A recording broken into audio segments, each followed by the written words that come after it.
All right, it is time. I'm going to give everybody a minute or two to get in here while I basically just talk through what we're going to do today. And I would encourage you to have Kittl open in some form of fashion. You can take a minute or a couple minutes to figure that out. Whether or not you want to do like a split screen, you can drag over this window, maybe make it a little smaller, open up Kittl. That saves you from having to bounce back and forth. Or you could maybe have it on your phone. I like to do live streams that way, like on my phone over to the side, so I can have my whole laptop. And I'm going to try to do everything, guys, on my laptop today. So no special tricks, no special editing. We're just going to go through this. Again, it's impromptu. So a lot of you wanted a kind of a updated masterclass at the time of which we are right now. We're still updating a whole bunch of stuff. We'll do a much more highly produced masterclass for you, but this is going to be just like raw from the beginning. Like, I got Graham over here checking your comments. So if you have questions, you can put questions in the chat. I'm probably going to pause every 10 to 15, maybe 20 minutes to see if there's any pressing questions. Because if I look at the chat the whole time, I'm going to be distracted and not be able to go through this. But let me pull up the agenda for today. So we're going to go through a dashboard walkthrough. Now, here's another thing. This is going to be recorded and put on YouTube. So you don't have to, like, if you have to bounce, if you need to go cook food, if you need to go back to work, you can come back to this live stream and I will input timestamps so that you can go to any one of these points. But there's actually a lot of really cool things in the dashboard that I want to show you first. So this is going to be going from right at the beginning of the dashboard. You log in, you sign into Kittl, you're in your dashboard, you don't know what to do. We're going to start there. After we go through that, we're going to just start a project. We're going to open up a project. I'm going to explain all the little panels, all the little buttons, all the little boards and all that stuff. And then inside the editor, which you can see I'm in the editor right now, we're going to go through all of these different panels and I'm going to explain them one by one. I'm going to explain everything down here. I'm going to give you updates throughout where I think things are going to change or where I know things are going to change in the future. For example, if we're going to move something around, things like that. We're going to go through things in the right panel you need to know, from color to text and all this kind of stuff. After that, we're going to talk about editing some templates because we have a lot of new templates that have AI boards and AI video boards, as well as just how to edit normal templates, even how to add templates to a project, how to save templates, like templates. We're going to talk about some exporting best practices. And within that section, we're going to talk about resizing boards. We're going to talk about cropping. What does quick export mean? What does extended export mean? CMYK, RGB, whatever. We're going to do all that. And then I'm actually going to share my own Kittl profile. Right now, I'm using one that doesn't have all of the fancy, things. A lot of you will say, why does my editor not look like your editor? And it's because I'm special. No, I'm just kidding. It's because we have a lot of stuff in our Kittl editors that we need to test, right? And so sometimes when I'm doing a video, you may see something and it looks weird, or you're maybe like, why don't I have that? It's because we're testing stuff. But I'm using a profile right now. I'm using the official Kittl account. It doesn't have any of that special sneak peek stuff in it. But I'm gonna pull mine back up and actually show you some really, really cool stuff. I don't even know if I'm allowed to show it to you. I'm gonna show it to you anyway. And that's what we're gonna do. So this is gonna be long. Okay, I'm fully prepared for this to be pretty long. That's why I didn't even start with the timer countdown at the beginning. I didn't play any music, anything like that. So, I may have to use the bathroom in the middle of this, guys, and you feel free to do the same, because this is probably going to be a couple hours, and we're just going to go through it step by step. Again, any questions you have throughout this, drop it in the chat. Graham's going to make a list and we'll go through it. But let's start with the dashboard. So you've come to Kittl, and if you're just joining us, welcome. If you don't know what Kittl is, or you want to just figure out what it is and decide whether it's right for you, happy for you to be here. You can sign up for free, by the way. You can do that. So you come to your dashboard, okay? And you can always get to your dashboard by clicking the Kittl logo right here. It's going to, after you sign in, what you've seen on the landing page or the home page, of which we have many, you're going to see this. You're either going to see this, or you're going to see the editor, right? And we're making some really cool changes to this where you can expand it left and right. So if you already see yours that's like collapsed, don't worry, you can always uncollapse it. Right now I don't have that available on this, but that's coming. So in your Kittl dashboard, there's actually a ton you can do. And we're going to walk just top to bottom through this. On the left side, you're going to see what is probably your name or whatever you signed up with. And this is your team space. The reason it is a team space is because you can invite other people to your projects. You don't have to invite people to your space, although you do see right here, invite members. You put in an email, they would be able to come into this space, i.e. they'd be able to see all of the projects in this space, right? Now, I don't recommend doing that for mine. You see right here, Kittl team member just has one. That means just I'm editing in here because I can just create a team. You can come down here, you can create a team. That's if you need to do that. Most people, if they're just creating for themselves, they don't need a team, but that is available to you. You can obviously upgrade your plan here as well. You can create a new project. We're going to do that in just a few minutes. And then you see here projects and then the rest of these categories, and we're going to go through them together. So this is where you can see your different projects. You can see here I've opened up a ton of different templates from the templates panel. You can even see the most recent one, the one I made of the agenda. If I ever wanted to move or delete any of these, you can do that from these 3 buttons. So on any single one of these, you're going to have the option to move to a folder. You can duplicate that project. This is actually a really powerful technique. If you're afraid of destroying something that you've created or a template, I typically will just duplicate something. Or maybe you liked something so much that you want to just keep iterating on it, but you want to leave that project alone. You can just duplicate it. Or you can copy a link to that project. As I said before, you can send it to somebody and then they will have that project link, right? Not your entire space. They'll have just that project. And we'll talk about how to do that in the editor because I think it's easier. And then you have your delete, so you can delete things. Now you can also do things one at all together here. So if I click on these little checks, you see down here it says 3 projects selected. So then I can move them to a folder, and then we're going to talk about that. Folders are right here. And then I can duplicate all 3 of these projects if I want at one time, or I can delete all of them at one time. So I commonly will do this as I'm creating poster designs for my Etsy shop, and I've got 4 or 5 of them, and they're all the same theme. That's time for me to go and select all 4 of these, and then I'll move them into a folder. And then right here, you see already Etsy campaign. So I could select that, and then I could click move to folder. And this is how I keep a lot of my projects organized, because as you all become power users, as you all will, you're going to have a lot of projects and you're going to need to sort through a lot of different things.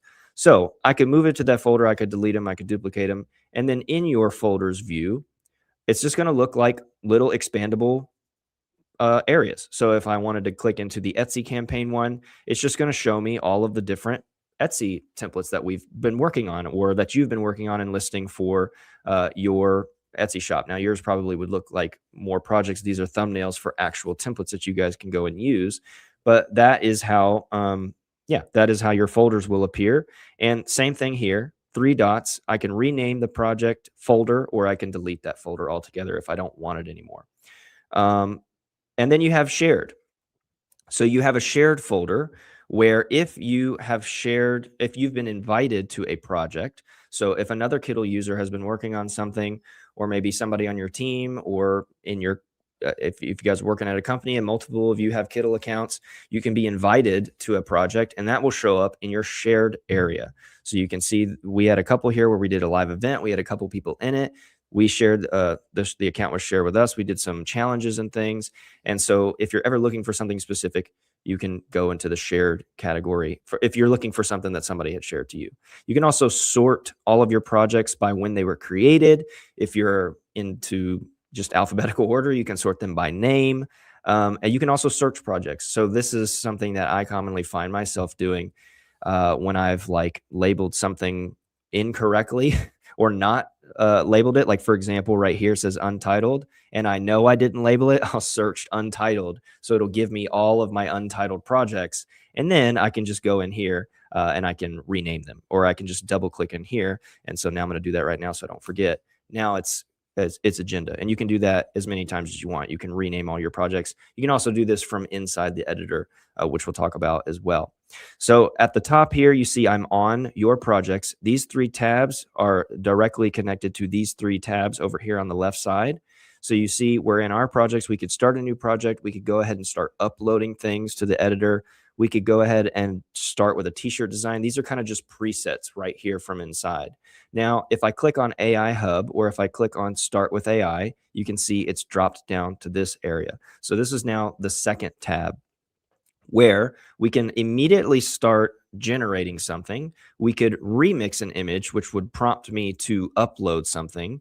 We could generate a video, which generally you'd also want to designate a first and an end frame. Or we can come here and we could start with a flow, or we're going to call it kind of like an upload flow. We may change that name a little bit. But if I wanted to create a rotating product video, and I clicked this open, it's going to prompt you with this little modal, and you'd be able to upload your product image. I don't have one downloaded at this current moment.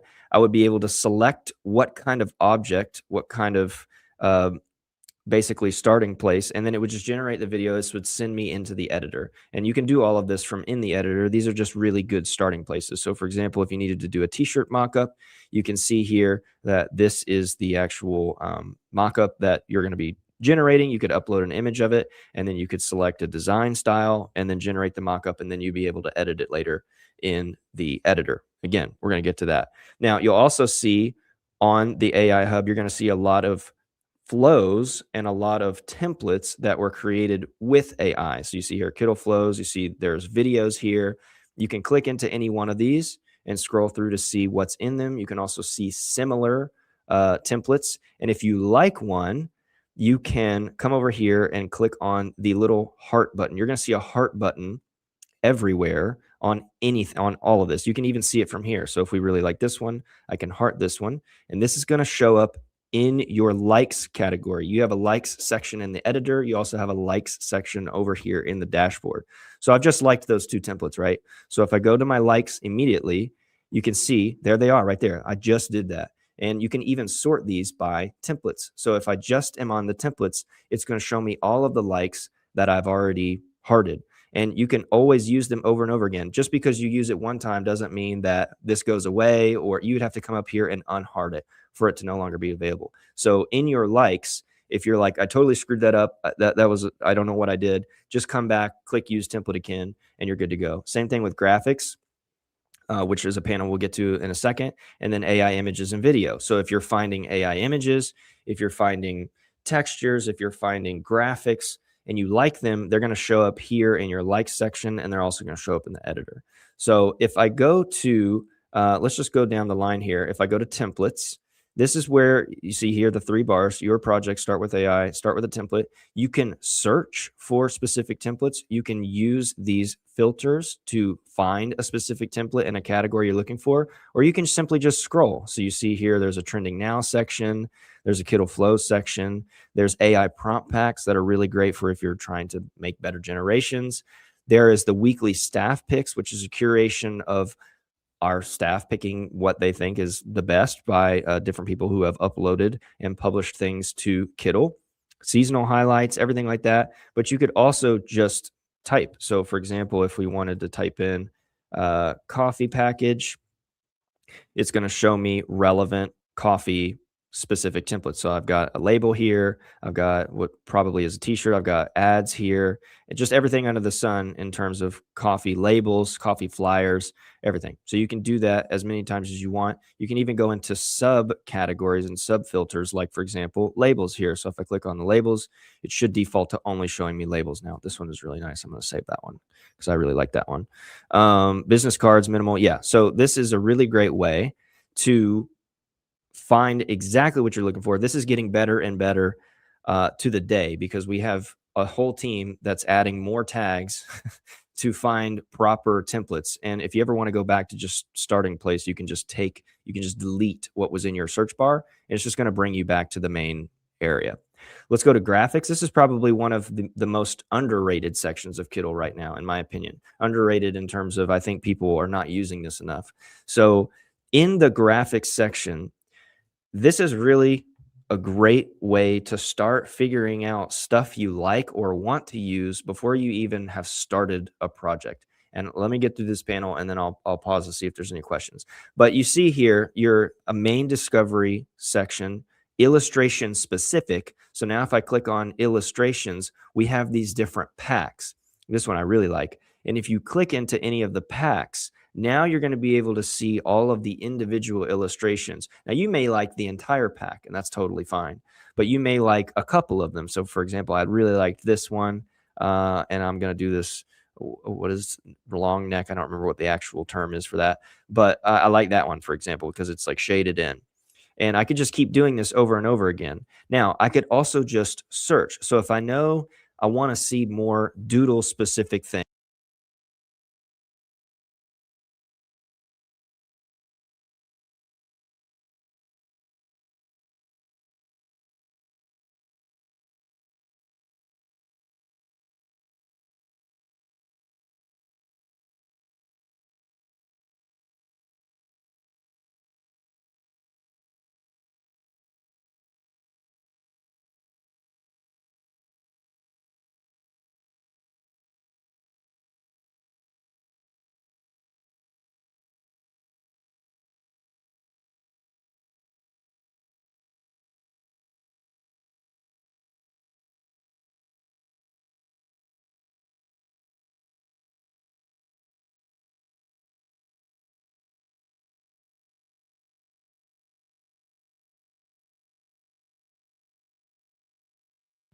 check, check, check. Am I back? Anybody hear me? I think I'm back. Check, check, check. Am I back? All right. Just let me know if it happens again. Sorry about that, guys. All right. So hopefully, I don't know where. Do you know where I cut out? Was it just explaining the doodles? Right after you clicked into the pin scribbles. Okay, yeah. So basically explaining the same kind of stuff. So if I wanted to search for anything specific, I'm doing doodles. All of that is now going to show up in my likes panel. So if I go into my likes and I go over to graphics, now there are the individual ones that I picked. And I can easily click use illustration to just start using it right in Kittl. Same thing for fonts. Another, I think, highly overlooked area, same situation. If you are not sure what kind of text you want to use yet, and you don't want to be in Kittl and just scroll through the fonts one at a time over in the right side because you're focused on too many things, you can just come here and start saving these fonts, or you can click use font, which will open you. If I did this every single time, it's going to open like 50 projects. So just imagine click use font and it opens up. But let's say that I really like this one. I'm just going to save it. I can use that little heart button. I can use these specific filters to find script fonts. A lot of people, I think, struggle with finding a particular script font that they want to use. And I think that just using this filter, you can see all of them at once. There are a few other filters that you can go through as well. So, for example, if you wanted something that's more rounded, something that's more tall, something that fits the Art Nouveau style. So, there's a lot of this that, I mean, look at how many tags there are to just go through all of the specific things. You can even go by recently added. So, this one is incredible. I really love these two script fonts. So, Redlock and Serena. These are two really nice ones we just added. And so you wouldn't have known that until I just showed you, I guess, or if you had explored on your own. So come into the fonts panel, go into the graphics, templates, and you can start to get an idea for what you want in a project first before popping in and then being overwhelmed. So this is a really good overview of everything that you can look through. And then as well, oh, yeah, sorry. I was going to mention in likes, now it's over here in the fonts. So as you start to add more things, these get more fleshed out. Because when I first started, there was only like 2 or 3 of these. Now there's graphics, now there's fonts. And the more you add, let's say you did backgrounds, textures, images, whatever, this continues to expand. And now all of this will also show up in our project as well. So that was a lot for these few. I'm going to stop here for just a second. Do we have any specific questions that I missed?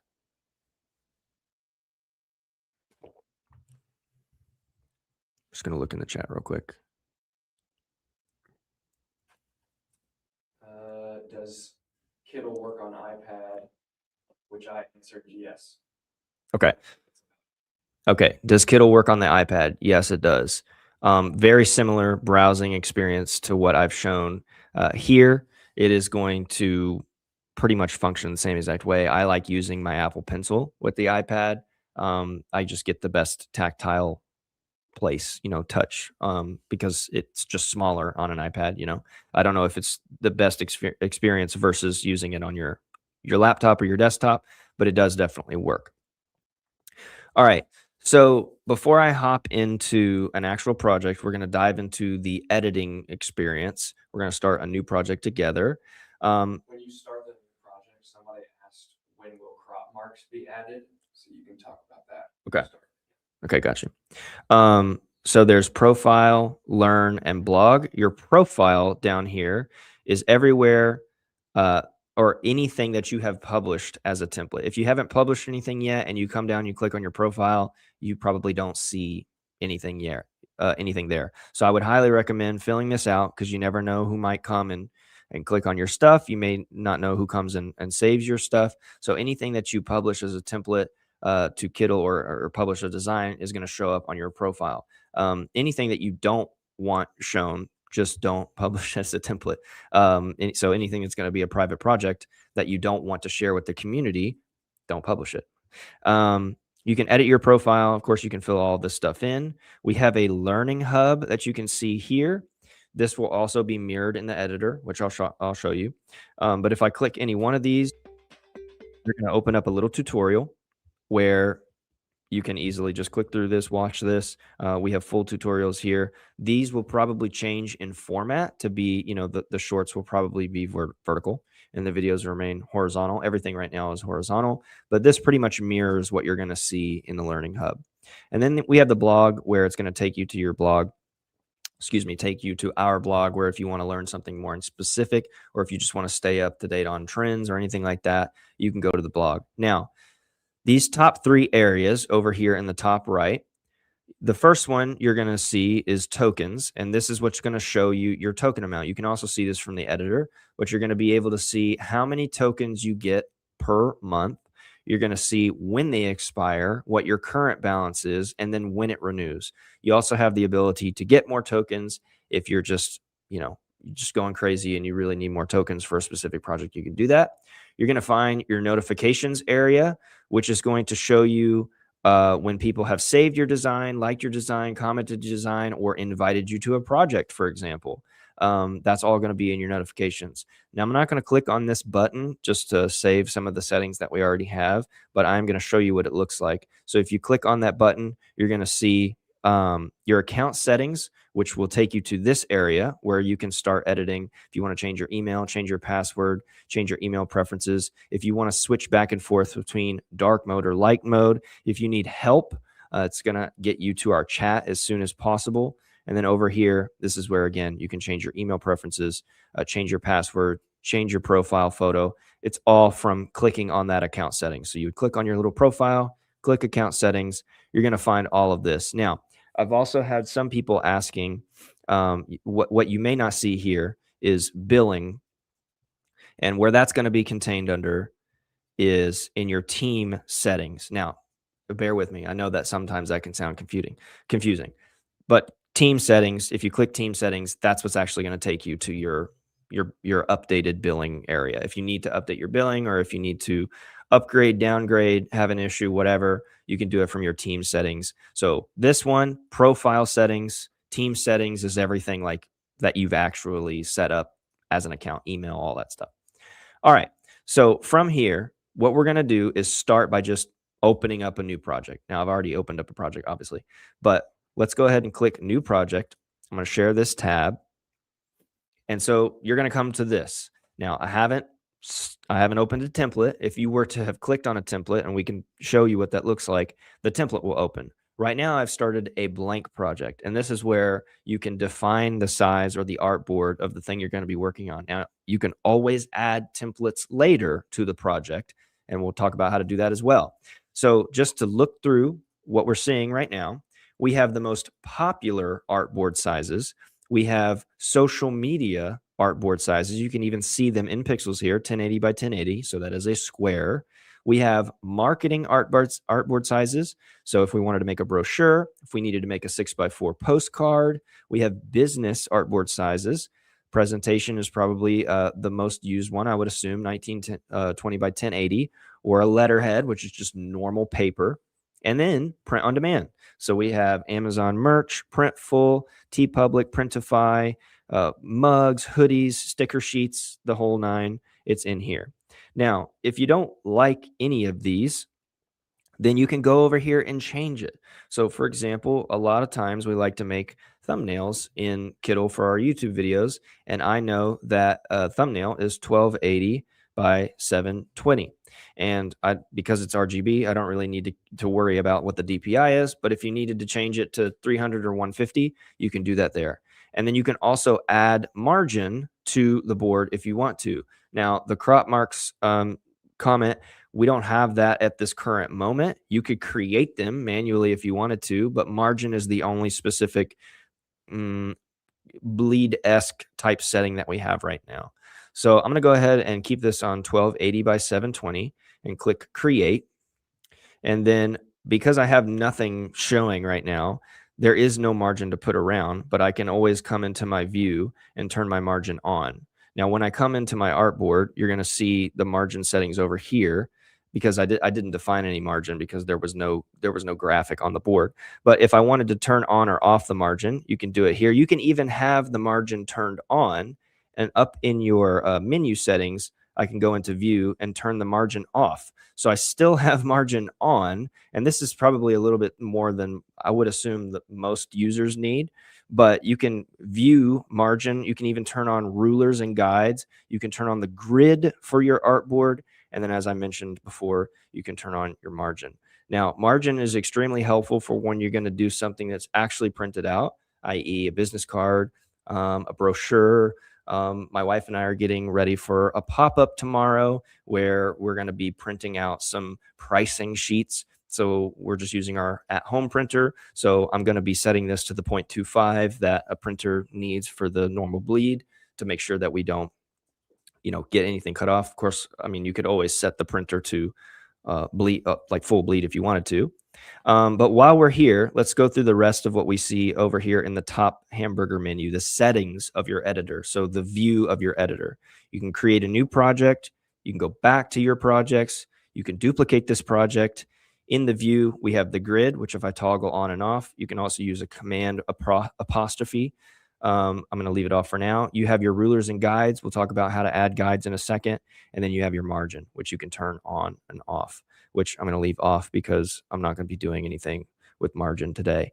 So let me just briefly talk about rulers and guides, which is Shift R. So if I'm in the artboard, you can see that there's all of these rulers on the left and right, where if I move, it moves with me.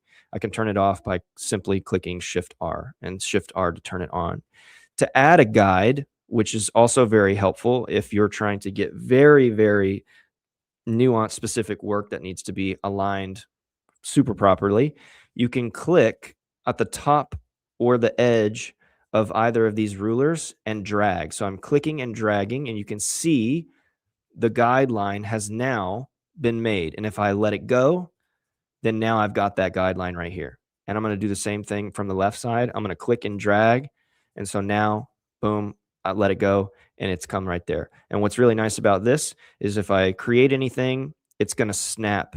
It's going to kind of magnetically hug that guideline, right? Which is really quite nice. Now, if I turn my guides off, Shift R, now it's still there. Pretty neat, huh? It's still there, but it's not in my way. It's not in my, like, I'm ready to be, look at my design as a whole. I don't want to look at the guidelines, but if I want to turn them back on, I can always hit Shift R. Now, if you want to delete them, you can click on the line. You see how it's highlighted blue like that? And you can just click delete and it's gone. Same thing. I can even click and drag and move them if I want to. Let's say if I wanted it off the board. I don't know why you would want that, but maybe you're working on something off the artboard. You can do that, or you can just simply delete it. Yep. All right. So we're going to go through. I'm just going to click Shift R to have that go away. And we're going to go down the list from just top to bottom. Okay. And let me go through this real quick just to make sure. So what was I doing? Okay. Settings, inches. So what this is going to do is change your export settings. And what you see over here right now, it's in pixels. You see this right here, transform It says pixels. So if I switch that to inches, now you see inches here. Okay. Simple as that. Same thing here. If I wanted in millimeters, I keep everything in pixels. I think that's just me. You don't have to do anything I'm showing you right now. By the way, you could just use Kittl for something else completely than what I'm showing you. I just keep it in pixels. I think it's the best. I think it's the most accurate. I don't have to worry about DPI, blah, blah, blah, blah, blah. I just set it to what the pixel is exactly, and then we're good to go. Now you can also switch back on dark mode from here. As I was showing you in the profile settings, you can click dark mode. I wonder who here prefers dark mode.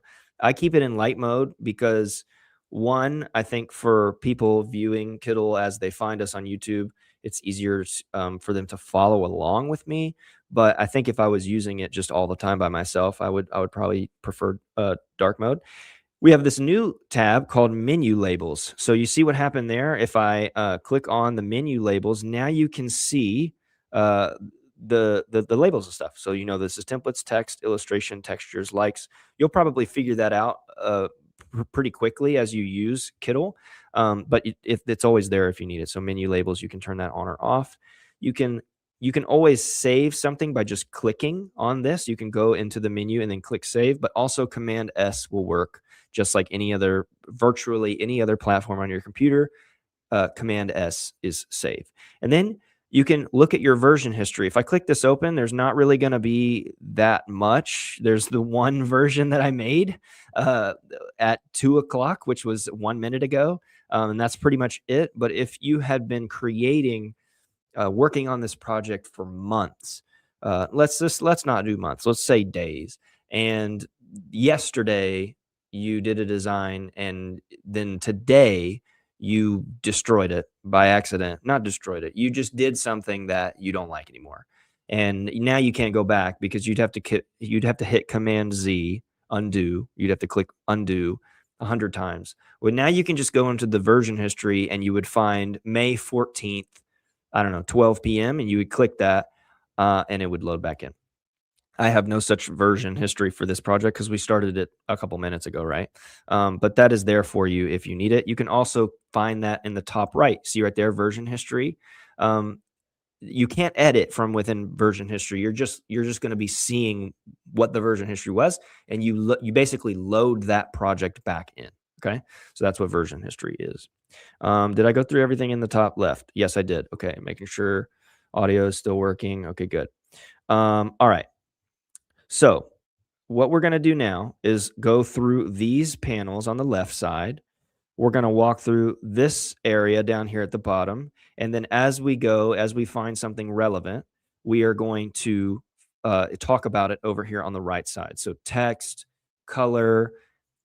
Some people were asking about how to add colors to gradients, all those kinds of things that have been coming up shortly over time. We're going to just tackle one by one. So let's talk about templates. So this works exceedingly the same way as it did from the dashboard. Okay, you're seeing the same stuff. You have the same search capability. So if I type in coffee label, there it is. Okay, so you're seeing the same stuff. You can always grab the left side and expand it, and it's going to expand to about 30, maybe 40% of the screen. And the reason we do it like this right now is because we want you to be able to see what you're working on compared to what you're searching for. So we have had some requests about expanding this all the way across the page. Actually, let me know if there's anybody in the chat that remembers it. We actually had that. The V1 was this would open up all the way across the page, and then you could expand it, whatever. So we've thought about adding that back. Maybe if enough people want that, we'll have that available to you. I think we're also adding the ability to basically show you how many at a time. So what column? So you could click three at a time, 4 at a time, and it would show you the different templates. So maybe you could see them in an expanded view or something like that, right? So I'm gonna click this one. By the way, you have the same capabilities I showed you before. So if I do the 3 dots, you're gonna be able to click added to likes, or excuse me, click add to like. I've already added it. So this is added, which is going to be over here on the left side. If you hover over any of these, it's going to show you what it is. I can add it to the project, which will do the same thing if I click it from here. You can see the tags. Now, this is also a highly, I think, underseen feature, is being able to find the tags that you like in a certain template so that you can search for more. So you could search through these tags and then you could see more like this. So if I click see more like this, now I'm in a new feed. Okay. I don't know if many people knew this. Now I'm in a new feed and look how many similar things are in that same style. So if you're saying, man, I love this style, I want more layout options, here you go. Okay. And we can go through here and we can start liking these. Okay. Boom, now it's added. And you can always just click the little arrow to go back to what you were before. And I'm going to click this one and it's going to add the template to my artboard. And so what's going to show right here. And let me go here for just a second and make sure I've got everything that I need. Oh, I'm sharing the wrong tab. Sorry, here we go. Okay, now it's going to load in at like in approximation to what your board was at, which mine was actually quite low. 1280 by 720 pixels is actually not a very large size, at least in my opinion. I mean, it's good for YouTube, right? Because you're scrolling on your phone and you see the thumbnail, it's really small, right? So this has entered in, the template has entered in at the approximation of what my board was set to. But check this out. Here's like tip hack number 1. I've got this board selected, right? Okay. Now I want it to be bigger. There's a couple of ways I can do this. I can do it from the right side where I can type in a new size in pixels if I want. And then we also have this category to the side of it, this setting called lock proportions, which we would want to do. Why? Because this is a square. We want this for sure because it's a square. So if I click lock proportions, now if I type in something like 1000 and click enter, check that out. Height has also gone to 1000. All right. So now we're working with a lot more real estate here, but you can also just grab the corners and everything on the artboard will scale with it. And this applies to whether or not it's vector, it's text, it's an AI image that you made, whatever, a doodle, anything that's on that artboard. Like, for example, same thing here. That square is going to get bigger or smaller with this. Okay. Now check this out. Hack number 2 for today. If I want to select both of these boards, I can just click and drag my mouse, which I'm using my trackpad, but maybe you're using a mouse. I'm going to select both of these. Now check this out. I can increase them at the same time.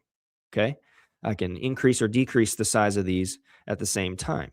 Over here, you're going to see it says mix because this size is not the same as this size. So if both of them were 1080 by 1080, maybe that's what you would see. But right now they are different sizes. So you're seeing mix. And so maybe I want this to come up to be the same size. If you'll notice, if I want this to lock to the same size, you see these 3 little dots. Maybe zoom in so you can see this a little better.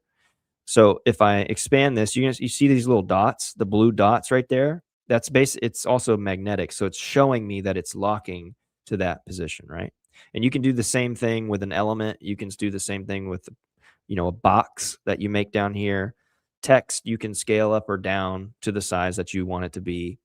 So yeah, it's actually a really, really helpful thing to do. All right, let me go through, just check if I'm missing any questions here. So you can have, okay, let's see.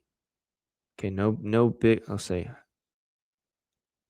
do they roll, so tokens, do they roll over? Right now, there are no rollover tokens except for ones that you get from rewards or joining our like features or other live streams where we're hosting events like with Christina. You can get rollover credits that way. But the credits down here that you see are going to be with your plan. So right here you see daily tokens when they expire, your full balance, which would be extra tokens. And that's one way you can get them that will roll over. All right, let me just make sure here.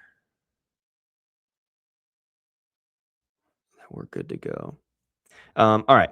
So if there's no other questions for the moment, we're gonna keep trekking along. So let's move down. So that's templates. You can always search through templates. You can go through the different categories, things like that. Text. So in text, you can do things like adding a headline, and I'm going to show you two different ways to do that. You can add paragraph text. Let's just do it now, actually. So let's go over here. I'm just going to select this board, so I want it to go there. I'll add headline text. Boom, there it is. We can add our hello text there. I can add paragraph text, which now adds our paragraph. And these are just coming in at Roboto. And then now I can type in what we're doing right now, and that's your paragraph text. Now, you can also just do that by clicking the T letter down here at the bottom, or you can see right there, you can click the T button, like the actual T key on your keyboard. I'm just going to click this for right now. And then you can see here, your cursor has changed to a little cross thing. It's no longer the arrow, the move pointer. It is now this. And I can click and drag over whatever amount of section I want. And then that's basically going to approximate the size of the font, the size of the text that you're going to type in. And then from here, I can always go and change how many lines it is by adjusting the bounding boxes here. I can increase or decrease the size, similar to how I showed you with the artboards. And then I can come over here and I can change all of my different settings, which we'll get into in just a second. I can expand the box if there's not enough. I can even add a link to this. So if I wanted to add a link, we want to do www.kittl.com. Click check. Now you can see that it's changed to blue. I can change the color if I want to anything. And that means if I click this text, then there's our link and we could go over to Kittl.com, which would just basically take me back to my dashboard, which I'm not going to do at this current moment. But you also have inside the text panel on the left side, you have a lot of text presets, a lot of these formed text groupings or bundles that you can click in and edit. So in the vintage category, let's say I really like this one with the monogram. If I click this, it's going to add that text. By the way, you can always drag something off of your artboard. So I'm going to drag this off my artboard. So now you see it pops up into the rest of the canvas. I can still start editing it. All of these are going to be what's called grouped together. So you can see right here, there's a folder icon with Ungroup next to it. So for example, you may find that you're adding a template or you're adding a text preset, you're adding whatever you're adding, and you're like trying to click something, but you keep on clicking the whole thing. It's probably because it's grouped together. So the first way to isolate something is to double click in. Double clicking in will allow you to select the object that you're looking for. So now you see I've got this one right here, and I'm just going to do KM for Kittl Masterclass. But if I click out, now it's grouped again. If I click ungroup, what that's going to do is now give me every single text box individually. Okay. And then I'll be able to come in and click any of these and change them. Right.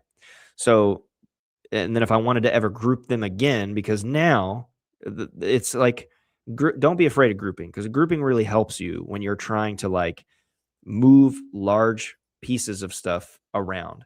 Right now it's ungrouped, and I may click and be like, oh shoot, I thought I was doing the whole thing. By the way, Command or Control Z takes you back to the previous status. You can also do that by clicking this little arrow down here. This little arrow may change to be over on the left. I don't know that to be certain yet. I'm just letting you know. This is the promise, is I'm promising you to give you potential updates on what I know to be true for the future. This may change to over here. I don't know if that's true or not, but it's going to work regardless. Wherever it ends up, the undo and the redo is going to be the same. To move this whole thing, I'd have to like drag over every single object, right? And now I can move it around. But as soon as I let go and then I grab this, I could think I'm doing the whole thing and I'm not. So what we want to do after we've made all of our little changes, our little tweaks and edits and stuff, is we want to grab all this and then we want to group it again. So now it's grouped, okay? And now I can grab it, and I'm not at risk of accidentally leaving one piece of it. I do this all the time And I don't know why I do this. Okay. I like super individual editability, just me as a person, and I'll just start I just ungroup everything. It just annoys me. I want everything ungrouped, and then I start trying to move everything around, and I do exactly what I just did, which was I start moving stuff. I like think I got everything, and I didn't. Look at that. You see that? That's exactly what I do. So don't be me. Just after you edit all your stuff, group it back together so you can move it around. And here's a I'm kind of skipping down the line a little bit, but down here on the bottom left of this section. Now, again, trying to be forward about what I think is going to change. This may move up here. Okay, so it's right now it's at the bottom. It could move up here. You're also going to have the ability eventually, by the way, this is first sneak peek. You can click and drag up and down any of these and reorder your workspace how you want. So that's kind of your first sneak peek. I don't have that access on this project, but let's say you wanted likes at the top. You could just click and drag. Does it work right now? No, it doesn't. That would have been so cool. You could click and drag the hearts up to the very top, right? But let's say I have this. Let's say I have this selected right now. If you go into what's called your layers panel, and layers are the individual pieces and artboards you have on your canvas, you can see right here this says new group. And if I expand the arrow, this is going to show me the pieces inside of the group. So if I wanted to just change the KM, I could click on that KM, and now it is selected. So now I can click in. And let's just say KU for Kittl users. And then if I click out, this whole thing is still connected, still grouped, right? If I ever wanted to not be able to touch this, so let's say I moved it to a location where I'm happy with this, I don't want to touch it. I don't want to move it. I don't want to delete it. I don't even want to look at it. Okay. I'm going to lock it. And so now I can do nothing. Okay. I would have to come back to my layers panel. I'd have to come back to right here where you see that lock feature. And I would have to click to unlock that lock feature. Right. And now I can do what I want with it. Now, maybe I don't want to look at it. I can just hide it. And now it's gone for forever. I can't do anything. It's basically like hidden and locked at the same time. I have to come back to it. I have to click the I to open it. Let's say you just don't want the since 2026. I can delete it right from in the layers panel. So depending on what kind of work, and you can also expand and what is the opposite of expand? Decompress? Despan? No. Hide? I don't know. Somebody tell me what it is. You can do that with the contract. Is it contract? Expand. Yeah, I think it's contract. Yeah. Expand and contract. Expand. Yeah, that's what it is. Yeah. Why does that sound so? I don't know. It just doesn't sound right to me. Don't make fun of me. Okay. Anyway, you can do that. You can expand it, contract it. I don't know. Command Z. Let's put the since 2026 back. Now you can also do this with the artboard. So for example, you see artboard 1 right here. Artboard 1. I could hide that thing. Done. I can't see it. I don't know where it is. It's gone. I can't even select it. Or I could re-show it, unhide it, expand it, and now I can see, if I hover, I can see all of my little pieces. So what I was trying to say was collapse. That's what I was trying to say. Collapse. He's not even listening to me anymore. So yes, thank you, Liz. It's collapse. So if I hover over every single one of these things, you can see that I'll select it, right? You can even select the background color here if you wanted to just change the background color. And we want to do that like this, but we'll just keep it as white for now. Same thing. I can lock an artboard. I think you can, right? Yeah. Or no. Here we go. Wait, can you not? I guess you can't lock an artboard. Interesting. I thought you could. Maybe you can't. You can lock things on the artboard, but I guess that would make sense because you want to be able to move your artboard around to another space. Maybe. If we want to lock the artboards, maybe we'll add that, but I don't see a reason for that right now. Same thing for the norm core. So if this one has a lot of components on it. So if I drop this down, look at this. There's a lot of stuff on here. And as I scroll through this, you see the little bounding boxes. You see the little blue boxes showing up. Like even look at this. So that's like a tiny little piece right there. So we want to be able to find exactly what we're looking for. So barcode, the X sign, like look at all these little pieces. So if you're trying to get something specific, I think using the layers panel for a lot more robust things like this is a really good way to do it because you can get a lot more targeted towards what you're looking for. Or maybe you just want to see what it looks like, without that X there. Okay, well, how do I feel about that space being empty? Could I put something else there? Maybe you put something else there and try it and you don't like it, so then you unhide it, and that's how you want it. Okay, so using the layers panel, extremely, extremely helpful. And same thing for the text. So all that for me explaining the text, right? So we also have paragraphs. You can expand any one of these little categories. So all of them have a show all section. So we have paragraphs for you to go in. And I mean, look, there's just so much. I think um, trying to do this from scratch, certainly you can do, but you can just simply click in any one of these and start editing it to your heart content. Right now, again, check it out. Group, ungroup. Now everything is in the individual thing. So you can click into this and you can start editing as much as you want. We have titles. There's these badges, which are really, really great, depending on what you're trying to make, and everything is editable. So this one, for example, even the stuff in here, you can change the color, you can add. It's just there's a ton of stuff in here. It's just really, really cool, especially for getting something quick. And then you can remix it with AI, which we'll talk about a little bit later. There are these like scrap letters. There's already gradient stuff like ready for you to start messing with. I'm actually going to leave this here to show you an example in a few minutes.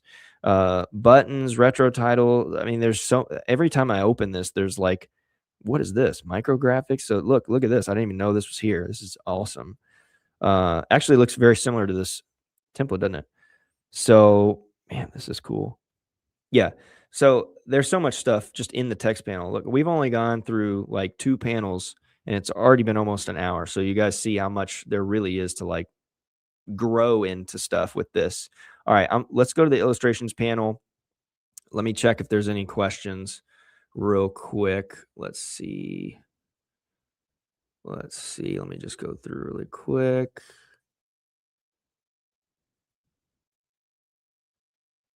To make or keep a link active, do you need to download it as a PDF? Yes. Yes, because a PDF, excuse me, let me just make sure there's no issues. This is live, so I'm going to always make sure that, you know, uh, everything's okay at home and stuff. So yes, you will need to use a PDF, right? Yeah, because you can't click a link from a PNG or a JPEG or an SVG. So that is the best way to retain your links. You can also present. You can actually share. You can just share a presentation, which we'll talk about a little bit later. But if you share it, the link will also be live. So if I were to share this project with Graham or share it in the description, you would be able to open this project and you'll also be able to see the link as well. All right. So yeah, if there are other questions, make sure you all ask them as we go through, so we can tackle them one by one. All right. So illustrations. So same thing. All of these panels you can expand or collapse. There are these categories. You can also search in the search bar for something you're wanting to look at. So our current example is coffee. So if I wanted to see everything under the sun in the illustrations or the elements panel, I like to call it the elements panel. That's what we're looking for. So now we've done coffee, but now I can get more specific with just illustrations. So I could click on the illustrations section. And so now I'm seeing all of the illustrations that are coffee. Now, you have the same capability for seeing tags and all this kind of stuff by the little 3 dots or the extra content.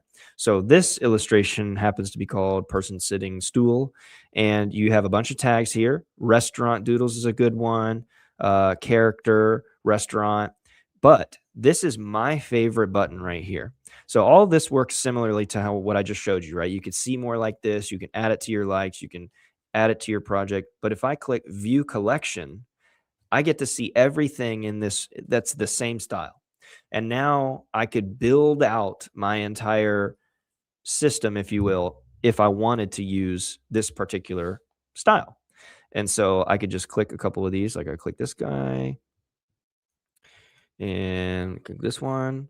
And so now I can start kind of building what I want. And I could always remix it later if I want this same exact illustration style or pose in a new way, or excuse me, if I wanted a new pose with this same style, I could use my AI panel, but we're not there yet. So I don't want to try to lose all of you from skipping around too much.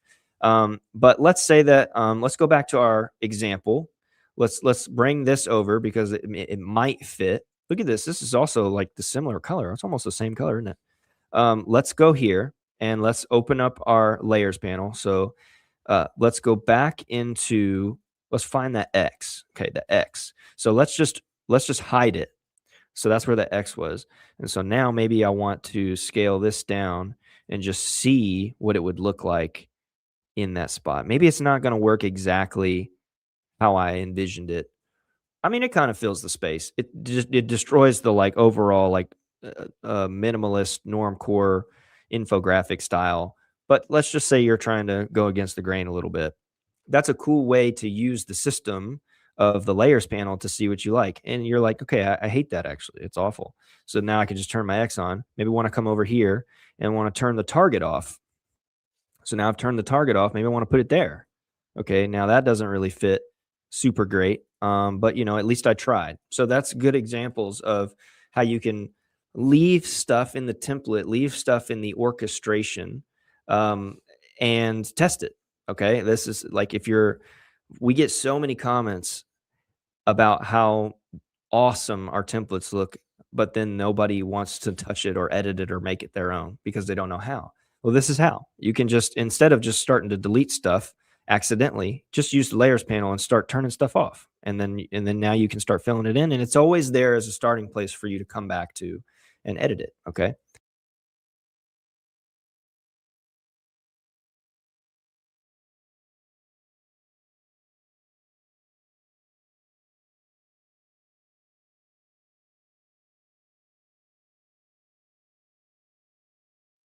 This. Hold on, I think I'm back. If it happens like 4 more times, we can switch mics, but I think I'm back now, right? You're in there. I'm in there now. Okay. All right, forgive me guys. We're gonna change it at some point, but we're also gonna get just a new mic and everything because that's happening way too often. All right, good. Yeah, I'll keep my eye on the. I have a little sound meter over here on the right that alerted me, so I'm actually gonna keep that up real quick. And let me just double check. Interesting. Okay. All right. Just making sure I have everything squared away. All right. So we were in our illustrations panel, right? And that's my favorite one, is using the view collection. So 3 dots, view collection. You this is going to save you all like a lot of heartache and pain, I think. Also just searching for something in specific. Let's go Y2K because that's always trendy. So now there's all these characters, but maybe we're wanting to try to find like this pixelated style instead of trying to reverse engineer like uh, just a million different keywords. I can just come in here and see more like it, and then there we go. It's going to show me everything that's in that same style or pixelated or Y2K aesthetic that I want. So it's going to save us a lot of heartache. All right, the AI gallery. So the AI gallery is going to be stuff that we have worked on in specific templates, and you'll be able to find them. So everything that we've generated or the team that's generating them deems worthy to be uploaded, you're going to be able to see that. That's everything from designs to illustrations, icons, graphics. We can even sort by design in specific, which would be like flyers created with probably ChatGPT 2, I would say. Videos, specific video generations that we thought were decent, were really good. Photos in specific. Typography is a really cool one because you never know what's gonna show up in here. Some kind of really cool like warpy neon effects. But you can also search. So if we just go to like, maybe we want to go to clip art. And then, okay, the first thing I saw was frog, but let's just type in frog. Okay, now I'm going to be able to see everything that was frog. So maybe I like this one of ramen. I can add it to my likes. I can also recreate this specific graphic, or I can remix it. So if I wanted to recreate it, and there's a few ways you can get to this from inside the canvas. If I recreate, what this is going to do is going to give me the exact style that was used, the exact model that was used down here. So now I'm down here in the prompt panel. The aspect ratio that was used, it's going to automatically take the background off because it's clip art, so it wants it to not have a background on it. And then how many images that you would generate. You can generate up to 4 images at a time, as an example. Now, does that use 4 times the amount of credits? Absolutely it does, because you're creating 4 different images, right? So I generally keep it at 1, maybe 2. You can always see the amount of tokens or credits that something takes here to the right side, the bottom right of any of these models. So this one takes 15. I think ChatGPT 2 probably could do a better job because it just came out. Also 15 credit tokens. Takes 40 seconds, so it's the same. So you would click that one, but you can also like there's some models in here that are pretty decent that take 2 tokens, like Flux 2 and Flux 2 Pro and Recraft 4. These that takes 10. Nana Banana takes 10. Flux 2, I have gotten really good stuff out of specifically for graphics, and it takes 2 tokens. So that times 4 is already less than ChatGPT image 2, although you're probably going to get a better graphic. And then you could generate it. Now, let me just get rid of if you wanted to change the style, by the way, you can always change the style, but we're not quite to the prompt panel yet. But let's go back and let's say that we wanted to, instead of recreate it, as in generating a brand new image in its likeness, we wanted to remix it, meaning we like everything about this particular frog, but we want to remix it into something else.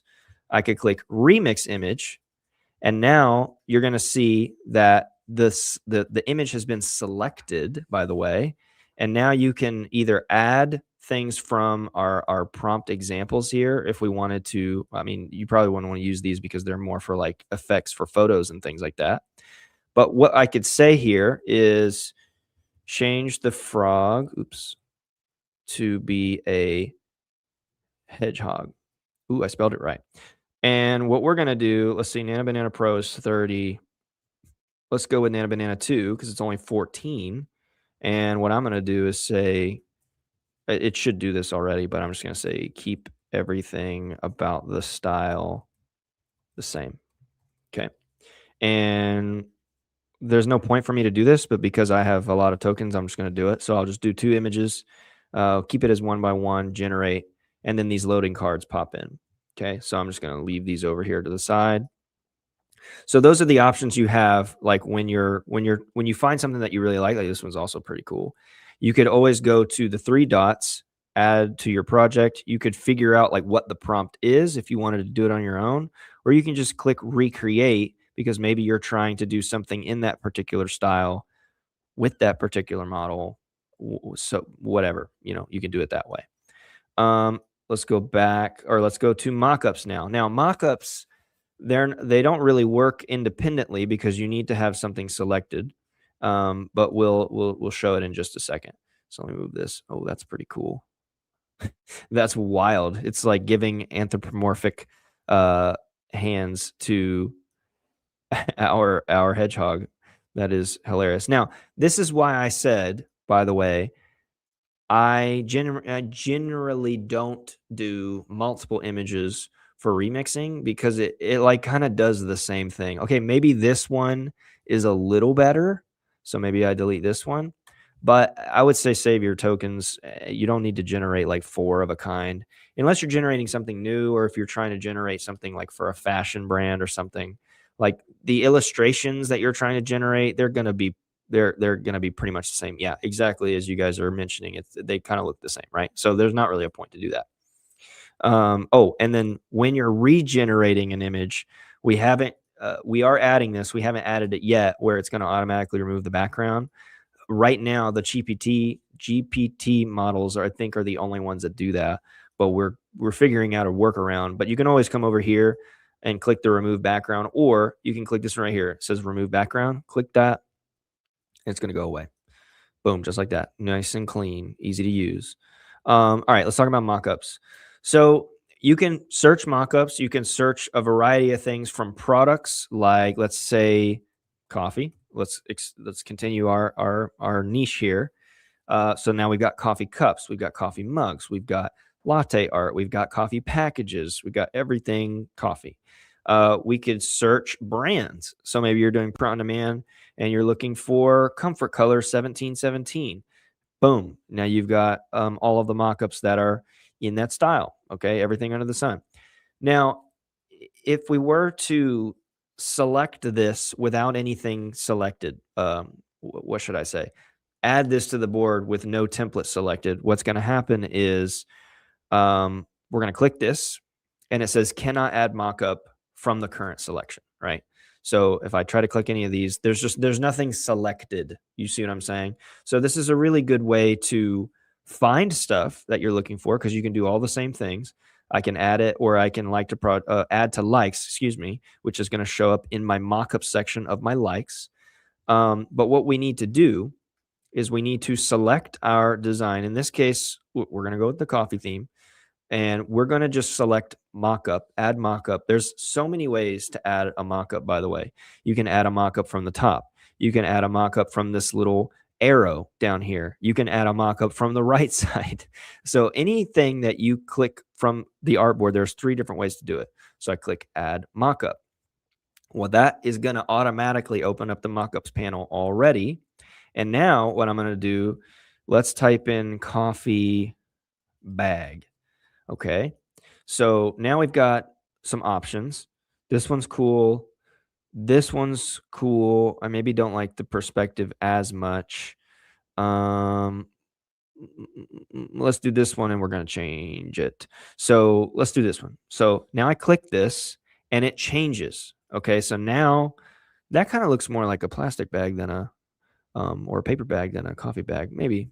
Anyway, so now if I were to click this, ooh, this is a decent one. So if I click any one of these, I can change it. So for example, I've got my mockup selected here. You can see on the right side, it says packaging bag. I can change the mockup color. I can have it match the artboard color, which is this color of the artboard. But if I click on another artboard, it changes it. So this is also a really good way to go through and see what you like. Now, this design doesn't work for this one, right? It's kind of too short, right? Like it doesn't fill up the entire package. So maybe we want to either remix it, find a different one. Let's go back and click on this one. This one's okay. I think it's cool. I would want to change the perspective of it, which I can do with AI actually. But maybe we have it like this. But maybe we want to try a couple of different ones. Well, here's what's really cool is I can just keep adding mockups to the same design. So now I've got multiple mockups connected to that one design. This one I'm going to leave alone. And then this one, I'm going to just keep on trying to find one that maybe I like. And then I can figure out at the end of it which one I think would be best. So maybe we choose a different, this is what I was looking for. Why didn't that one pick up? Yeah, that's exactly what I was looking for. So now I can use this one, and it's still not quite right, but y'all get the idea. So maybe this would be like this, and then up here would be like, I don't know, the other logo, right? The logo of the coffee shop or whatever you want to call it. But now because I have this feature called match artboard color, if I were to come over here and we wanted to make this like a darker orange, it'll update it automatically over here on the right side. Really, really cool feature. It's going to save you a ton of time when you're trying to concept a bunch of different things. Now, I want to try something because I mentioned like maybe it doesn't quite, exactly fit. So what I'm going to do is I'm going to add an AI image board. Now, you can do that from 3 different places as well. If you have an artboard or an image or a mockup selected, you're going to see right here, add AI image board on the right side, add AI image board, and then from this arrow, add AI image board. So there are multiple places to get to this. Okay, so I'm going to click add AI image board. Now, I like ChatGPT 2 at this current moment because it's doing a lot of really cool things with text. So what I'm going to say is I would like it to match. Actually, well, I'm just going to do it as square because I'm OCD that way. But I'm going to say create a variation of this coffee bag so that it fits the full design from top to bottom. Change the scenery to be sitting on a modern coffee counter in a third wave coffee shop. All right. While we're here, if you ever needed help enhancing your prompt, like if you just put the idea out and you want it to be a little bit better, you can always click enhance prompt. I'll click it, see what it does. It probably won't do a ton. Yeah, modify the coffee. But it just changes certain terminology, revise the scenery, contemporary, appropriate background details, utilize the vertical space. It takes my thought or your thought and it just makes it a little bit more fleshed out. You could change the model here. I'm going to keep it on ChatGPT image 1 because I think it's going to do a good job. So let's go ahead and generate. By the way, when you hover, check this out. Important. When you hover over the generate, you'll see the token amount. See right there, it says 15. So hover and generate. Boom. Third wave. So in coffee, there is how do I get it? How do I get into this without derailing the entire live stream? But there's like elevation levels to the styles of coffee. You've got your Dunkin' Donuts and Starbucks, which I would not qualify as third tier. I don't know if it's first tier, could be second tier, but this third wave is like this very modern. Everything is wood or metal, and like everything is counterculture. Everything is like derived from a single origin or something. That's what I really like to drink. We have a lot here in Raleigh. We have a lot of, I would say, highly elevated uh, coffee that I think just tastes better.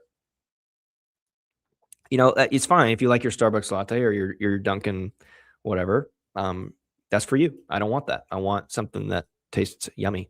All right, so let's go from mockups to just the image panel. So this is probably the most basic one. It's just images, right? But check this out. You can still look at that. Add to likes. Check that out. Boom. So it didn't actually do the top of it, but it did change the scenery to be pretty cool looking. Back to the images. So you can always do the 3 dots, add to likes. You can also see more like this. So this is newer. So if I wanted to find something like this waterfall and I wanted to find more waterfalls, now I can use the see more like this, which will search with our photos integration and it'll show me just waterfall. Isn't that cool? It saves you from trying to like type the exact thing that you're looking for. Textures, also a pretty simple one. We have so many textures in here from when we first started uploading textures. I don't know how many textures get uploaded on a weekly basis, but there are a ton. And then there are also backgrounds. So let me just briefly talk about the way that textures work for just a second and the way backgrounds work. So if I have this artboard selected and I click on this texture now applies subtly to this design. Maybe a better way to do this would be an alpha mask, probably. Let's go with this guy.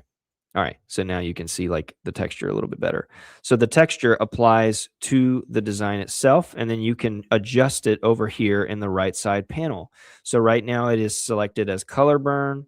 I could change it to multiply, and you can see here as I scroll through, it's actually going to give you the preview. So that's how textures work. You can basically go through and try to find the one that you like the most. Maybe you like darken the most. You can mask just the texture over the design, which is what's currently happening right now. Or if I unmask it, now it is applied to the entire artboard. So you have options right here. Yeah, so you can mask it or you can unmask it. You can also release the texture, which just lets it be an image. So for whatever purpose you need to, maybe you want to remix this texture and change it. Maybe you want to change the variation, change the grain pattern, change the whatever. Okay, you can do that by selecting it and converting it into an image. But let's go back here and let's just click on, let me make sure that there's nothing else. No, I wanted to talk about backgrounds. So backgrounds are going to apply to the background. That's exactly right. So if I click on any one of these, it applies to the background and subsequently also applies to the mockup, which is very strange. Now, similarly, we can release that background image if we want to. And now it is its own image. I can remix it. I could change the stain color. Maybe I want it to be wine red or a coffee ring or whatever. This is probably the process I use the most for making variants on the thing that I have seen that I like, but I don't like enough. And it is basically releasing all of these things or adding them and then remixing them or generating them. Now, some of you may have seen this already, but generate image and remix image are now, or will be, if you don't see it yet, the same panel.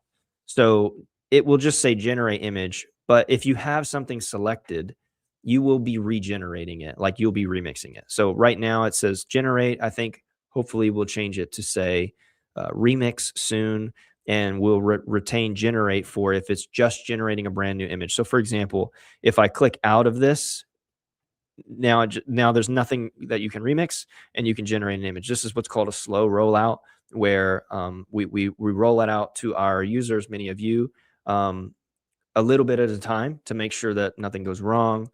We don't crash something. So some of you have probably already seen this, where generate, the remix is gone and it just says generate. But if you select something, and then you'll see it pop up right here, and then it'll be remixed. Right now, I'm showing you this way, which is its own panel, but these two will be the same. So anyway, that's how backgrounds work. You can always select your artboard, and maybe you're trying to do something really cool with a nice little gradient in the back.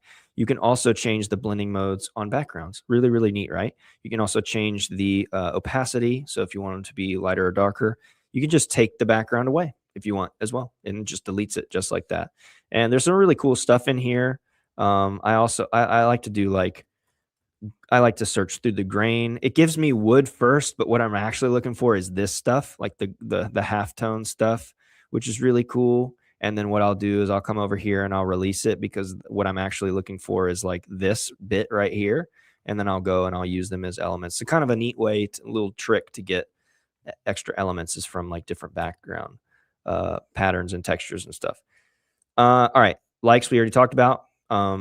So all of your likes are here: templates, graphics, AI images, all that kind of stuff. Uploads panel, pretty self-explanatory. You can go there to upload.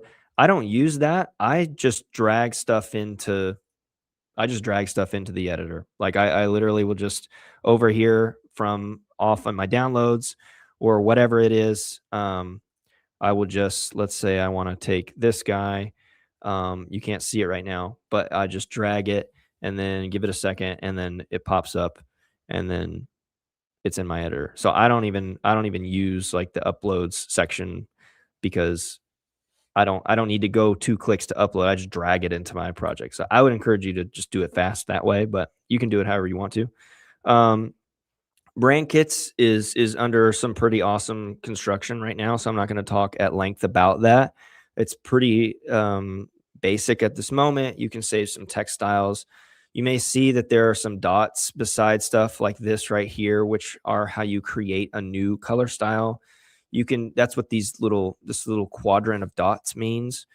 So for example, if I wanted to save this, I could select it and I could add it, and then now it shows up over here. I could also just click it and add a new one. But this is undergoing an overhaul, and I'm not going to go into depth on the brand kits because that will be a bit different.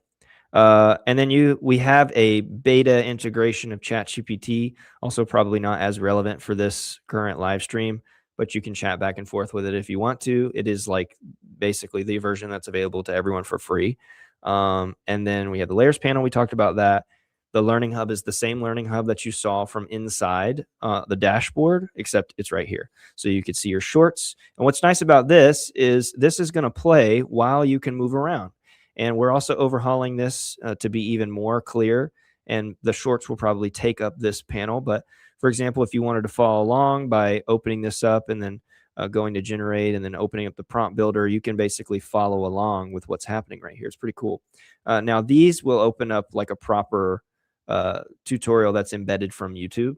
But it does the same thing virtually if you want to. So we're going to make that better. But it's coming. It's on the way. But there is some stuff right there already. If you can't remember how to do certain actions or specific things, that is available to you. All right, we've moved from the left panel. We're going to go to the bottom panel. We're going to talk about this little guy down here, and then we're going to talk about the different things in the AI panel. And I will show you the difference between how this is looking right now, and then in my profile. And then I think maybe roughly 30 to 40% of users now will see a little bit of a different panel. All the capability and stuff is there. So that's why we always try to say things in our videos like, if yours looks different, or if you notice this button has changed, or if you notice whatever, the functionality is the same. So we're going to talk about generating images. We're going to talk about what styles are, obviously the models. And then from there, we'll go down, we'll talk about what these little icons are, and then we'll finish up with explaining a few different things about the right side panel, export settings, and then I'll go into some sneak peeks from my profile, and then I will let you have the rest of your day. All right, remember, if there's any specific questions, ask them. Was that funny? All right. So let's talk about the bottom panel. So from the AI panel, as it were, you can prompt many different things, either from an AI board, a mockup, or just generating it on the image, or sorry, on the canvas by itself. So as you can see, nothing is selected on the board right now. So I'm just purely generating from nothing. It's not connected to anything. It's not connected to a board. I'm just going to generate something. So let's say that we wanted to do, I don't even have an example that I usually do really, but let's do, the idea in my head would be a skeleton skateboarding. That's the idea. If we go right now, there's a style attributed from when I had previously shown you the example before, but you'll probably see it as just this right here, just says style. So let's talk about what styles are. So styles are the artistic approach, the typographic approach, stylistic approach that's going to attach itself to your prompt. And we have them sectioned out in different categories. So for example, there's a clip art style. There's even like 90s-esque graphics, which today probably people will be using as memes. There's this washed cartoon graphic style. There's so much under each one of these. There are vector styles, everything from pixel to pen doodle art to woodcut to iconography, medieval woodcut. I'll probably end up using that one because that looks dope. There are pattern styles. So if you were trying to type in, prompt a specific kind of pattern that maybe you're going to use, I don't know, maybe you're selling shower curtains or pillowcases or I don't know, maybe, or just I don't know why it had to be that. I don't know why my mind went to cloth. Maybe you need a background for your postcard. You could do it as this, and you could go through and you could check all of these. There are photographic styles. There are logotype styles, more of an artistic approach. Everything from Nouveau to Stitch to kind of stop motion to like this kind of paper diorama style. Now, some people ask what the difference between logotype and typography are. I don't know. I'm not sure. They're very similar. And I think that, the main difference is just that some of these are a little bit more wild, I would say. They're a little more lettering-esque, but like this could be a logo, just as this could be just a cool typographic style. So my main point in this is, look through both, look through both, because you're going to find some cool stuff. I mean, I will say in the typography, you're going to have more things like neon or drippy or gold or things like that. But I mean, this also could be a logo type. So there's some differences, but there's some just similarity in the way that, like, ooh, that one's really nice. We're adding a bunch of these like every single day. And then there's the design styles one. Now this one is newer, and you're going to notice here ChatGPT 2, because ChatGPT Image 2 is particularly good at typography, right? Like this one is really nice. It just does a really good job. I actually did a video. It's on the channel. I think it's called ChatGPT 2 is insane, and I tested it and some really good stuff. I mean, some really unique, in-depth text, converting it to some AI imagery, and it basically keeps the design exactly the same. It's really, really nice. But let's go back to, were we in vector? I think that's where here we go, medieval woodcut. So a few things. One, you can upload your own style. So if you just hate everything in here, I don't know why you'd hate it. If you dislike what you're seeing for the particular project, you could upload your own style. Maybe it's a doodle that you did yourself, or maybe it's a poster sticker that's ripped up in the city that you saw. You can take a picture of it, upload it. That becomes a new style. You can also have auto apply the model. And what auto apply means is that it's going to use the recommended model, which for this one is going to be Nana Banana 2.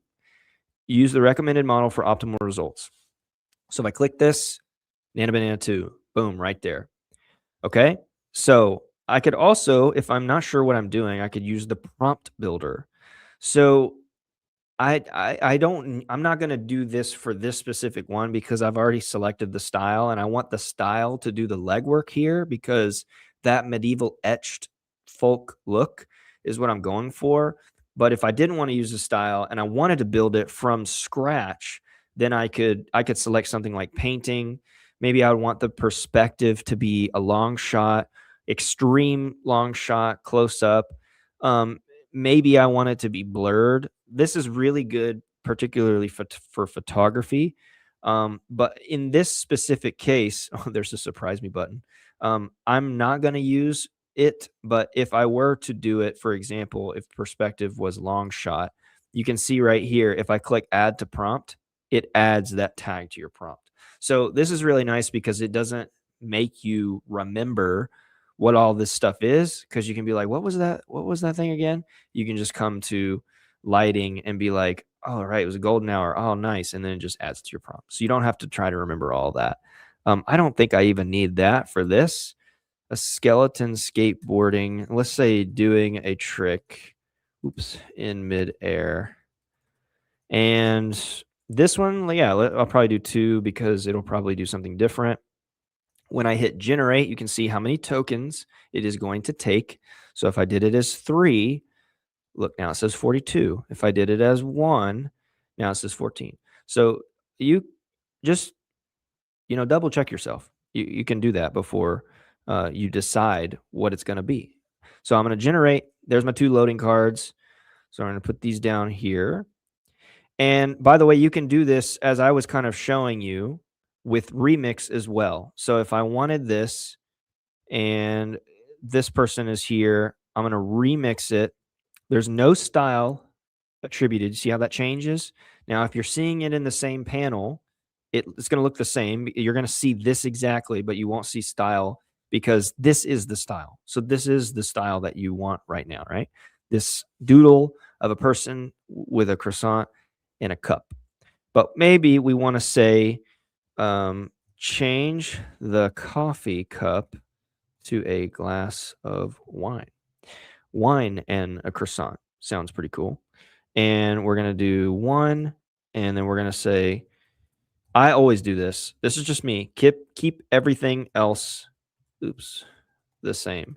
I always put that in. I don't think it hurts you. It doesn't cost you any more money to type that in there. Just keep everything else the same if that's what you want. Let's go back. This one in particular is really nice. This one created some extra limbs, which is wild. This is why I did 2. But this one in particular is really nice. I like this a lot. Let's go back. Oh, here's what I wanted to explain. So anytime that you select something from the library or you generate something and you're trying to figure out what it is, you may not have this open. Over here on the right side, you're going to see prompt details. You're going to see what the prompt was, the model, and then the medieval woodcut. You can you can copy that text, or you can just click recreate, which right now is doing it right here. So in this style, let's go with a different style. So let's go with ChatGPT Image 2, and I'm going to see how that does it any differently. I'm going to put it right here. Let's go back up here. Nice. It changed it to a glass of wine from a cup.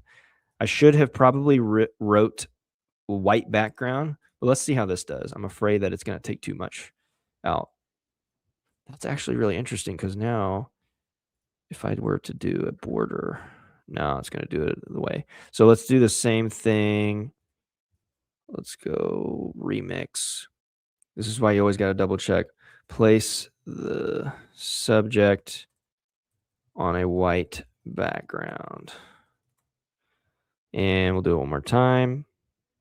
See, this is why you get to watch me use tokens so you don't accidentally do what I just did. You're learning from my mistakes in live time. All right, so, okay. You can also, by the way, create a prompt from something that you select, which won't work here because there's already something that I used.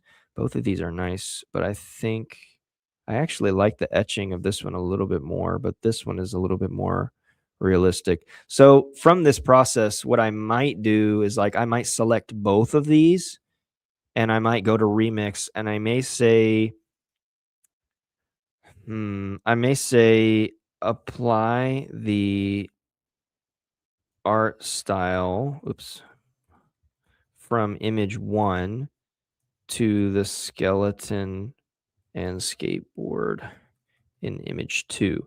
And it knows context. So it knows this is image 1, it knows this is image 2, and Nana Banana 2 has disappointed me a few times today. Sometimes Nana Banana Pro does an even better job. So let's do it like that, and I'm just gonna see what happens. And then here we go. It's changing its hair color. Interesting. I'd have to go through this one and parse and work this out as to why that's happening and report back. But let's one thing I needed to mention though is that we have in the panel we also have generate video. So there's generating an image, there's remixing an image, which I've done several times poorly now, and then there's generating a video. So right now you could try generating an image out of nothing. I wouldn't recommend it. I would recommend having a start frame for your video at least. Now, there are some cool like effects that you can add that will add the prompt to what you're trying to do, but without the context or without using it like with a start frame, it will just be kind of creating from nothing. The AI is on a crazy like trip today where it's just kind of doing what it wants. That is pretty sick though. I have somehow come up with 3 completely different styles. Anyway, good data for me to give back to the team. So anyway, let's go to generating a video real quick. So if I wanted to generate a video from this specific one, so let's say I wanted a hand to just come in and drag it, or not drag it, pick it up out of the way. So there's a few ways I could do this. I can add an AI video board, which will now give me this board.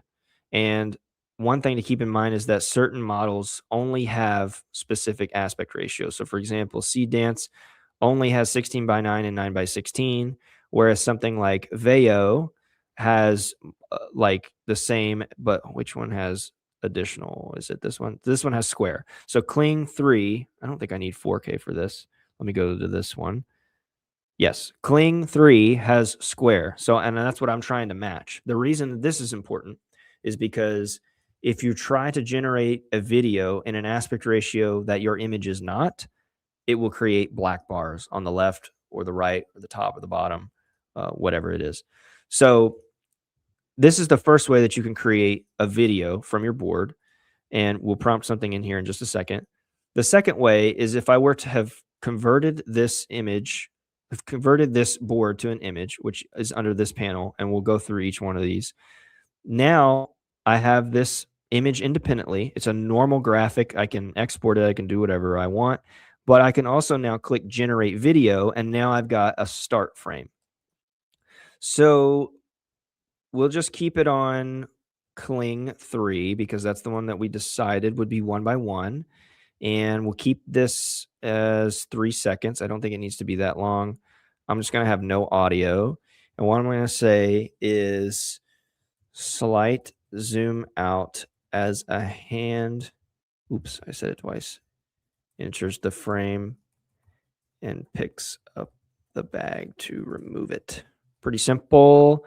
We're going to grab this. I'm going to copy this. I'm going to hit generate. That's going to load the video card right next to it.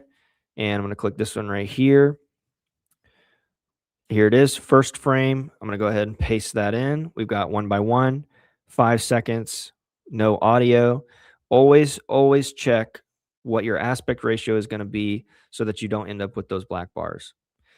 And then generate. So now I'm generating 2 videos that are the same style. I just did one from coming down here and click generate video.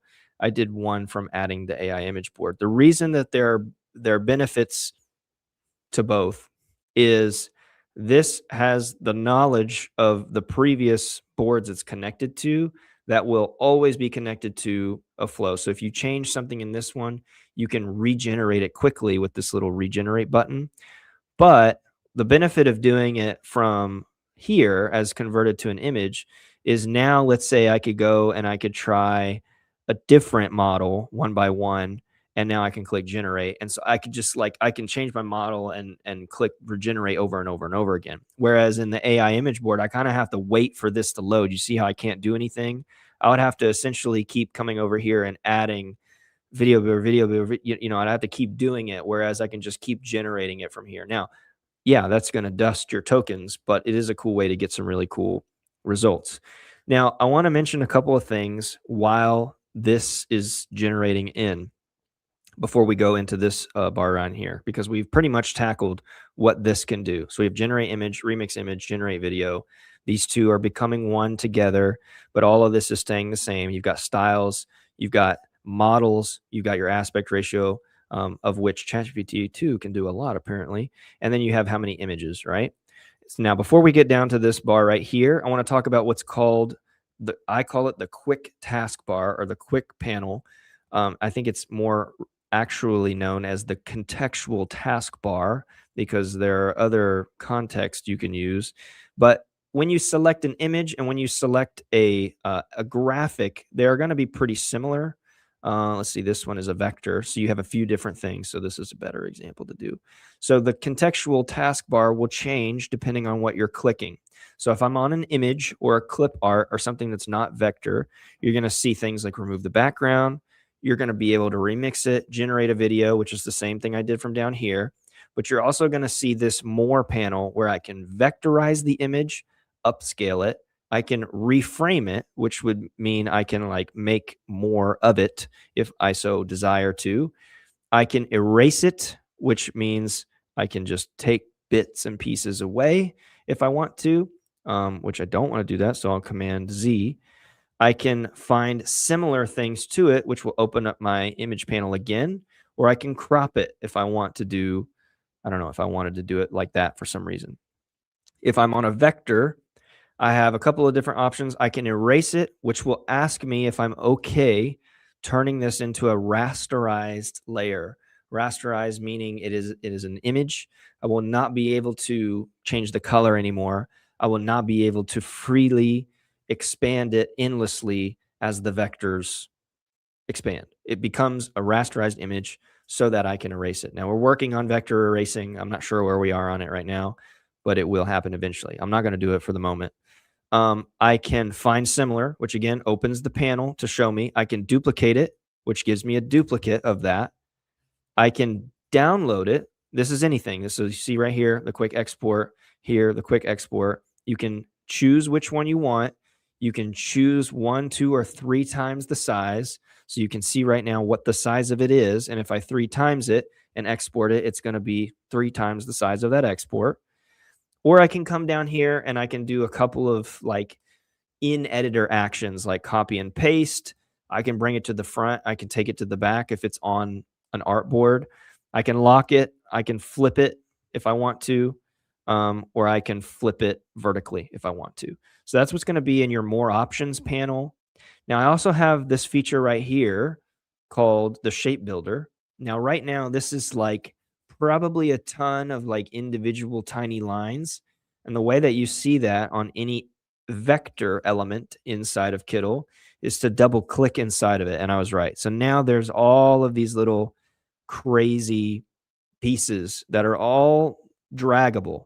And you can edit any kind of vector this way if you want to. A vector from our panel, a vector you generate in, a vector you draw with the pen tool, which we'll talk about in a second.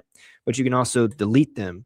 So I could start deleting all of these little pieces. Like if I wanted this skeleton's eye to be like that, like half messed up, or maybe I want him to be making like a little face, perhaps. Or no, maybe not that. Let's go maybe with this one. And we'll go with like, maybe like that. So yeah, so I don't know. Maybe he's messed up and you want him to have a little bit of a different eye. That's how you can edit the vector points, by double clicking in.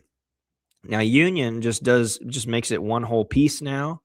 But if I had multiple different vector elements, so for example, if I had this circle and I had this triangle like this, and I hover over them, now I have all of them available to me because these are two individual vector pieces that I can either intersect together, subtract a piece from it, or exclude it. So if I were to click intersect, it's just going to take the section out that's intersecting over top of it. If I wanted to, if I wanted to go with exclude, it's going to take the piece that's overlapped and knock it out. If I wanted to merge it, I can click union, and watch what's going to happen is these two different blue boxes are now going to become one blue box.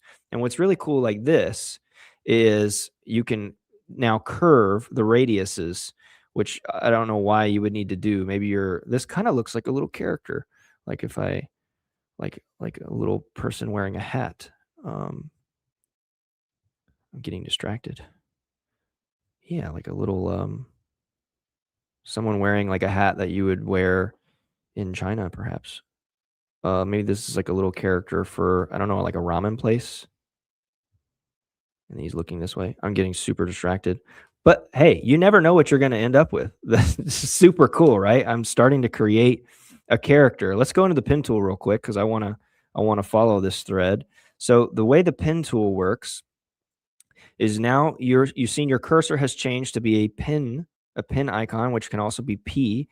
And now I can start to click a point, and you can see now wherever my cursor goes, I'm going to be drawing or creating new points. So if I wanted to go right here, if I just click normally, what's going to happen is it's just a straight line. But let me go back. But if I click and drag, now I can curve this line, okay? And maybe I'm done. So now I'm going to click my V button, which brings me back to here. You see, if I hover over this cursor, it says V. And now what I want to do is I want to change this to this color. And now our character is kind of smiling. Not well, but you see what I mean. So you can get some really cool, interesting things out of this from the pen tool. But the way you can just do this for forever, right? The way you want to close a path is if, sorry, not if, is to select the other one. So right now I'm creating paths endlessly, but you see right here, if I hover over this little black dot comes up underneath it. This is probably a little bit more advanced than what many of you are going to use, but now I can close it. Now this shape is closed and I can add a full color to it. And then I can change my colors independently. I can take the border off, and I can even just move it around. I can even curve the areas to it. I can open it back up, and I can start moving points around like that. So there's a lot you can do with the pen tool. The text tool I already talked about. The shape tool I just showed you. Artboard would be creating new artboards if you wanted to start putting different shapes on it. The cursor tool, the hand tool, is to move around the artboard. You can also do that, by the way, by holding the space bar, clicking and dragging, okay? Or you can just select it as H. If I change it to H, now I can do that, or V to do that. And then the AI panel, the comment panel is if you need to make comments to yourself, or you want to make comments on somebody else's project you were invited to, or whatever else. Now Now, by the way, so this is a shape now, and these two are shapes. What I'm going to do is I'm going to select both of these shapes. Remember to select multiple objects, you hold shift. I'm going to union these two together. So now this is one shape. I'm going to now select this shape. And what I want to do is I want to subtract this. I subtracted this from here. So now if I were to, for example, send this to the back, the reason I like to do that is because now whatever color I change it to, I've subtracted those eyes, the eye color, as it were, and now I can change it and it'll be independent. And I could do the same thing with this as well. I could knock it out from this one and go on and so forth. It's actually a really nice color combination. May have to do something with this later. All right, let's check out our, what am I doing? Let's check out our video generations. So here's the one. Oh, I made two, I guess. Oh, that's right. I chose two different models. So here's one with, I think, Cling. Boom, easy peasy. Here's one that I made with, I think, what did I make this with? Runway. That's why this little guy is important. And now I can compare which one do I think was better. And this should just be Cling as well. Yep, pretty simple. Just taking it out of the frame. Just, maybe you take it out of the frame and what's revealed there is a coffee special Tuesday, buy one, get one. I don't know. I've seen a lot of brands do that where they take a product or a package and they move it and it reveals an offer, a deal, which you can also do, by the way, by just simply adding text over top of your video. And if you have text over top of your video and you export it, the text will remain on the board as you do it. But to do what I'm saying, you'd probably need a little bit more, like you'd need to use an advanced video editor to do what I'm saying. But the reason it's nice to be attached to an image board is if I were to change this mockup, regenerate the mockup, I could just click regenerate on the video and then it's done. And we have a lot of templates for how to do that. Whereas with this one, these are not tied to anything. They are just off the image. You're done. These are independent. You move them around. They are not attached to anything. So there's no context. If it's wrong, you got to come back and try to figure something out. Whereas in this, I could change this design, regenerate this mockup, regenerate this, and then regenerate. And so you have your whole thing. And this is what a lot of people are doing, is they're just taking this entire flow, duplicating the project, popping in a new one, popping in a new one, popping in a new one, right? So that's a really, really easy way to do it. All right, we're coming close to the end here. We're going to talk a little bit about some things that are over in the right side panel because there's different things that show up in the right side panel in terms of color, text, images, all that kind of stuff. So as we come down to the end of this, probably the next 15 to 20 minutes, if you have any looming questions, make sure you get them out now so that we can tackle them. But as I mentioned, this will be on the replay. Well, I mean, it'll just be on YouTube immediately after this. The live chat does take about 8 to 10 hours to pop up for some reason. I don't know. It's just how YouTube does it. But normal comments and everything will be on there. So if you all forget a question right now, or excuse me, if you remember a question later, you can just come back to the live, comment down below, and then we'll make another video. All right. So let's talk about text, color, and exporting. Oh, and then I need to show you a cool thing that I think only like 10% of people have access to right now. All right, let's talk about text. So on the right side, when you select something, the right side panel will change depending on its context. So for example, if I select this illustration, you see things like the shape builder, you see a border, you see adding shadow, you see layer opacity, some alignment tools, the ability to create a prompt of this specific thing. So for example, if I clicked the plus, it's going to use AI to generate what it believes would be this prompt. Size, and then here, color. You'll also be able to browse color palettes, which will be similar if you select text as well. And then you have the ability to change the color. So I could come in here and I could make this lighter or darker. Now, watch what happens if I select text. Everything on the right side changes to be in context to text. So you have the ability to, again, change your color. I'm going to come back to color in just a second. We can change our typeface. We can come over here, and if we had a style, we could apply it. Or if we need to create, if we like this typeface or we like this style, we can add it to a brand kit. Again, brand kits is a topic for another time. We can change our typeface to something else. So maybe we want to find, do we have anything that's like more metal-y? That's pretty cool. That's pretty cool too. So let's do this. So metal. Okay, so we can change our typeface. If there were different weights to that typeface, you could change it. We can change our size. Now you can type into the size, or the way I like to do it is you can go up or down with your arrow keys. If you hold the shift button, it goes down in increments of 10. So 271, 281, 291. That's if you hold the shift key. If you don't, it's just increments of 1. Same thing with your letter spacing. You can go in and out with your arrow keys. This is how I like to do it for more, specific, detailed editing. And then you have your line height. Right now, there's no additional text there. But for example, if I did it right here, in my line height, I also like to go up or down with my arrow keys. You can type that in if you want, but this is the easiest way to do it, I think. Now, let me go back to here. You also have the ability to add transformations. If I add a transformation, it's going to apply whatever the preset is, but I can always click in and change any one of these. And on the ones that have curve, there's an arrow, or excuse me, there's a slider that I can use to change the angle and then confirm it. I'm going to turn that off for now. And then it has shadow on it. This one has shadow on it in particular because it's that metal style. So you can see here, there's a black outline and a white outline. You can see on the out and on the inside, and it creates a little inset, an inline shadow in the middle of it, or on the outside of it. And then if you wanted to change any of these angles or directions, you can do that. You see right here. So that's the angle of the shadow. You could increase it if you want, which that's probably a little bit too much.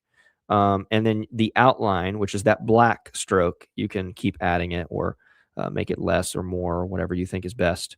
Then there's decoration, which is going to look weird because currently the gradient is creating that metallic effect. But if you wanted to, you could do it. Actually, that looks really cool. I'm not going to lie. And it's on gray. Interesting. Anyway, there are these horizontal color cut, vertical, and then a fading color cut. But I think this is probably fine for this one.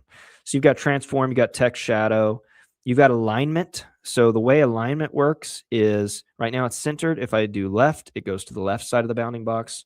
Right goes to the right side. It's in all caps. I could go down. I think this typeface is, oh no, it does have one. So if I start typing in, it should be lowercase. Yeah. So you can do it in all caps.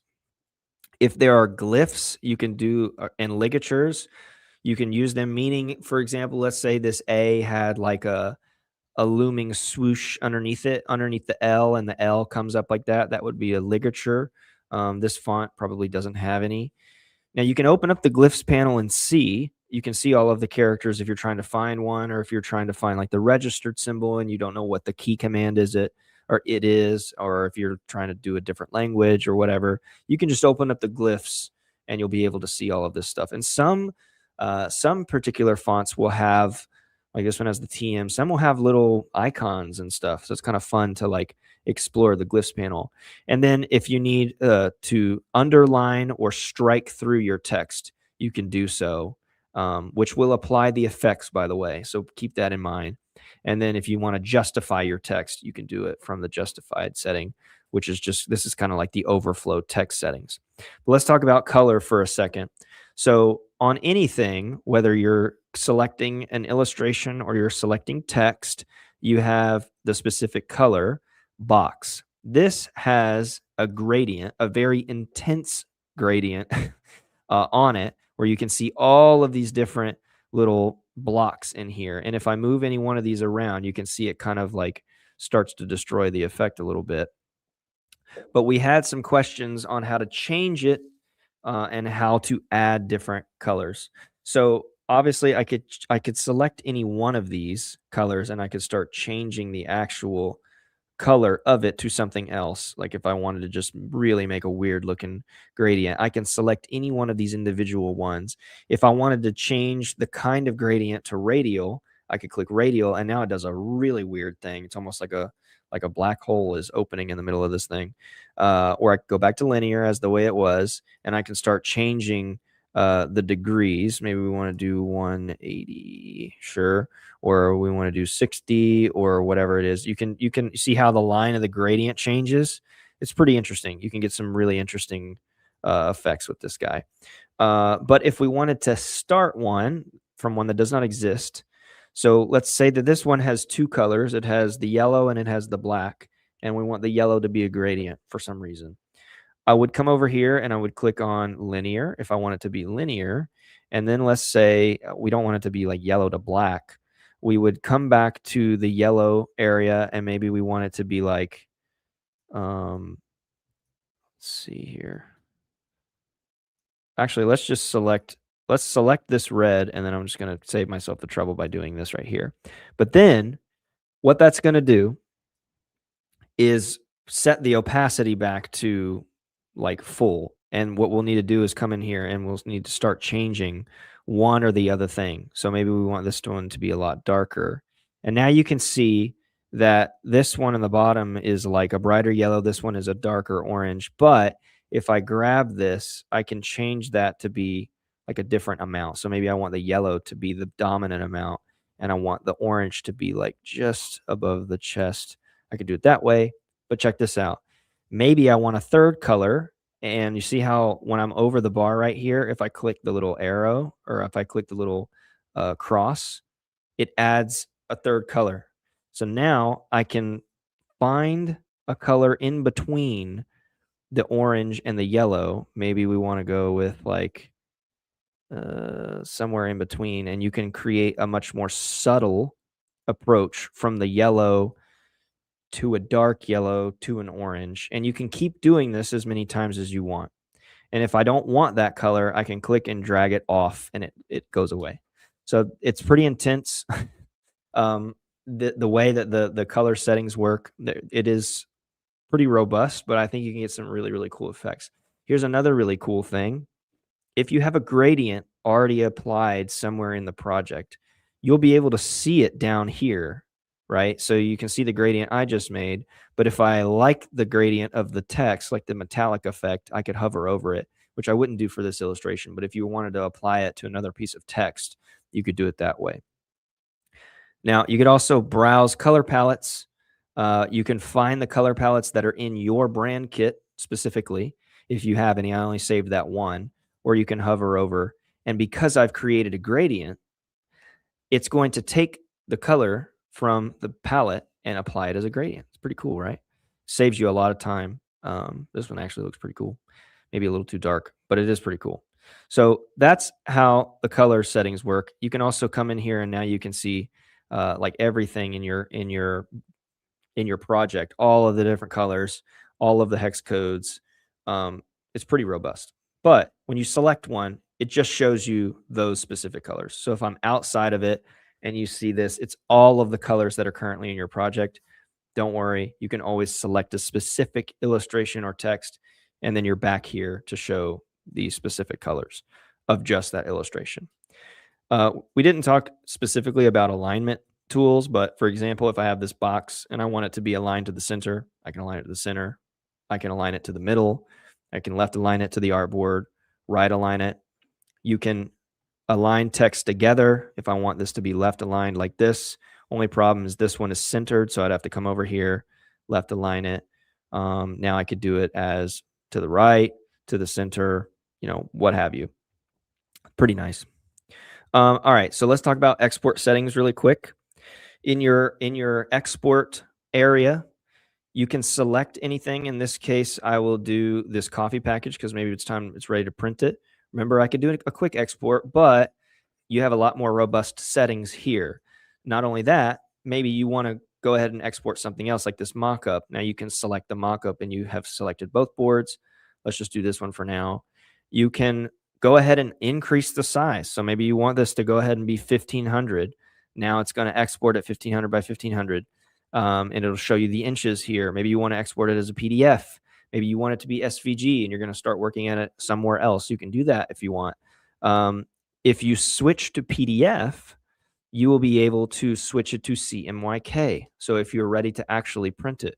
Now, at this moment, you don't have the CMYK preview in Kittl because it's previewing it in RGB. But if you export it in CMYK, it's going to find the closest ratio to whatever the RGB color was to the CMYK color. And then you can export it and send it to your printer, send it to wherever you're going to do it. Coffee package is a pretty intense example, but you know what I'm saying. Of course, you can always adjust your DPI here if you're in print on demand. If you want it to be 300, you can come back in here. If you wanted to do this as a presentation, maybe you're doing this for a pitch or something, and you've selected these 3 artboards, you can combine PDFs together into one file, or excuse me, you can make one PDF, right? So you can have all 3 of those into one PDF. So if you had a presentation, you're trying to show off some mock-ups, things like that, you can select multiple artboards and then combine them into one artboard, and then, combine them into one PDF and then export, and you're good to go. In terms of the share settings, this is what I was talking about earlier. You could view this entire project as a presentation, which is going to take every single artboard that I've created here, and it is going to create a presentation. Basically, every slide will be an artboard, and then you could view it. Once you view it, you can actually share that project with someone else if you so desire. You can invite people via email if you have their email. You can also drop this down right here, and you can make any project available to view with this link, meaning anyone can just view it. You can have anyone available to edit it. So if you're working on something with somebody and they're trying to explain something to you and you're like, I don't know what you're saying, just come in here and do it, they'll be able to edit this project immediately. Anyone with the link can edit. And then you can set it as only invited users can do this, which means I would need to come over here and I would need to invite them. But once you have it selected to whatever you want, you can click copy link and then boom, there it is. Now you can keep it, or excuse me, now you can share it about. You can publish the project, which means that this entire project would be published to the community. You could share it if you want as well, if you want to do it that way. Or you can actually create a copy. So if you wanted to send a copy of your project to someone that you don't want edit access to your project, just send a copy. I do this all the time. In fact, this is a lot of how we share things on YouTube.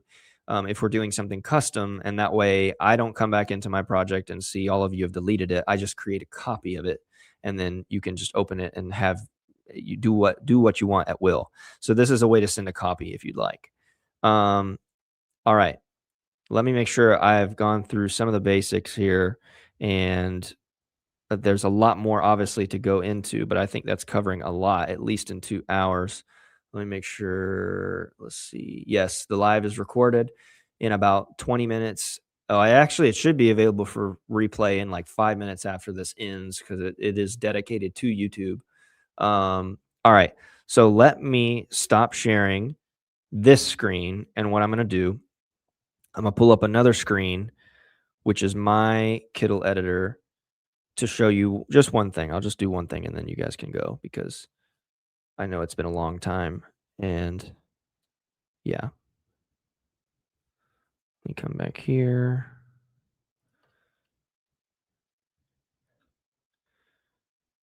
Come here.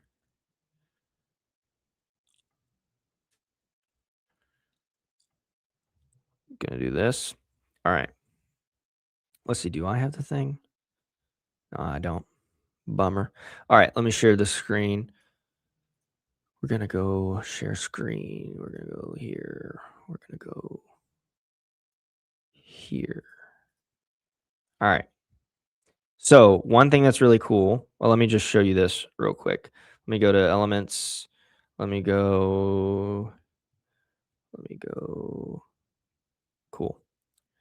So this is what I was talking about right here. Boom, there it is. So you may see this little pop-up right here where remix and generate image are now merged. Okay. And so if you have it selected, you're going to see this right here. And then whatever you prompt is going to be generated. Now, if you don't, and you open this up, there is nothing. It's just going to generate from scratch. So if you type in whatever, you'll generate it from scratch. If you have something selected, boom, it pops up right there. And then you're going to blah, blah, blah. And then it's going to remix it. So that's what I was saying. You may see that now. You may not see it yet. either one. Now, what's really cool is some of you may see this apps or extensions panel, um, which will allow you to do some really cool things. A lot of this we're still working on. Some of you already have access to this, um, but you'll be able to start doing things like connect your Dropbox, um, pull or add a product image to your Shopify store, change colors at bulk at will with the mockup generator, change something to a GIF. So if you have multiple frames or you select multiple frames or multiple artboards, you can turn it into a GIF, which is really cool for social media. Save things to your canvas. So you could have your Pinterest feed and you find something that you like and boom, you're good to go. The search text. Let me show you how the search text works actually, because this is incredible. I usually do this with I did this the other day with a presentation. So let's say May 25, 2026. I was actually working on a pitch for a brand and I needed to update my invoice thing, which has got, 12 pages of it's got the same date on it. But if I use search text, let me make this a little shorter. So right now I've got these 4 boards that say May 25, 2026. With the search text, if I select May and 25, now it's going to select just May and 25. So you see how it's pulling every single place that this has May 25. And I want it to say June 25. When I click replace all, check that out. Now they all say June 25. Is that not one of the most incredible things that you all have seen? The 60 of you that are watching this over 2 hours. This brought me so much joy to have my 20-something page document immediately change from I think it was April 25 to May 25. I exported it, sent it, and I was done in because I would have had to come in here May. No, I don't want to do that. Okay. But now and it keeps it editable. Isn't that insane? It's not like it generated new AI images all over the place. It's just changing it. And I could just come in here and do it again. So now I can find anywhere that says June and then I can say July. And I just want to do this all day because that's just the coolest thing I've ever seen. There you go. And it even keeps it with the font. So it doesn't matter what font it is.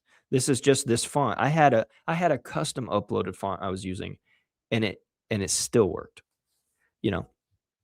So yeah, I know an attorney who could use that. I bet just the amount of documents and stuff that I can't even imagine. I mean, I'm sure you could use like Claude, or ChatGPT and upload the whole document and make it do that. But then you're wasting a lot of your tokens, and then you have to upload the whole document. Whereas this is like a few text blocks. Pexels will import Pexels, which is really cool. We're working on some Printful and Printify integrations. There is another one. Let's see. There was another one that's going to allow you to create fonts. I don't see it at this moment. I think we're working on it. But this is probably the most cool sneak peek that I can actually show you right now. And I thought I had the ability to remove around my stuff, but I don't. But I mean, this is just as you start to see this, and you will. Those of you who don't see this yet, don't worry, you'll see it soon. You'll be able to discover and add more apps to your editor, and especially the Dropbox. I mean, that's going to be amazing, right? Like to be able to just sync your files into a Dropbox that maybe you're sharing with a client, or like, for example, I sell some digital packs of textures and things that I make. And because they're so big, I can't really upload all 100 textures to Etsy. So I put them in a Dropbox link. And then when someone buys it, they get the Dropbox link. Well, what I've had to do is create 100 artboards, export all those artboards, upload them all to Dropbox when I could have just clicked send a Dropbox and we would have been there. So anyway, I'm excited for the apps area of Kittl. If you guys have ideas for apps you want to see, definitely drop them in the comments. But okay, so this started at about 1:30. I figured it'd be about 2 hours. There's even more things coming to my mind now that I'm like, I should have showed this. I should have showed this. There's so much more with AI flows and artboards and video boards and things like that. But I think this gives us a basis for how to work around the canvas. So hopefully those of you who have watched all the way through later, those of you who are finding this for the first time, hopefully this was really helpful. Let us know in the comments what you need in order to excel more. Like what kind of tutorials, where are you getting hung up? Is it text? Is it color? Is it prompts? Is it the mockups that don't make sense? Think about it and, make a list, and then we'll take the list, cross-examine the list, and then we can make better videos for that kind of stuff. All right, I'm going to leave you all with that. This has been hopefully a good session. It was a good reminder session for me. And just subscribe, okay? Subscribe to the channel. Keep the updates. Turn your email newsletters on. Come to the live streams, and you're going to get there. We're going to go super far. This is going to be really cool. So thank you all so much for watching, sticking with me. Hope you all have a great rest of your day or your night or wherever you are. And we'll see you in the next video.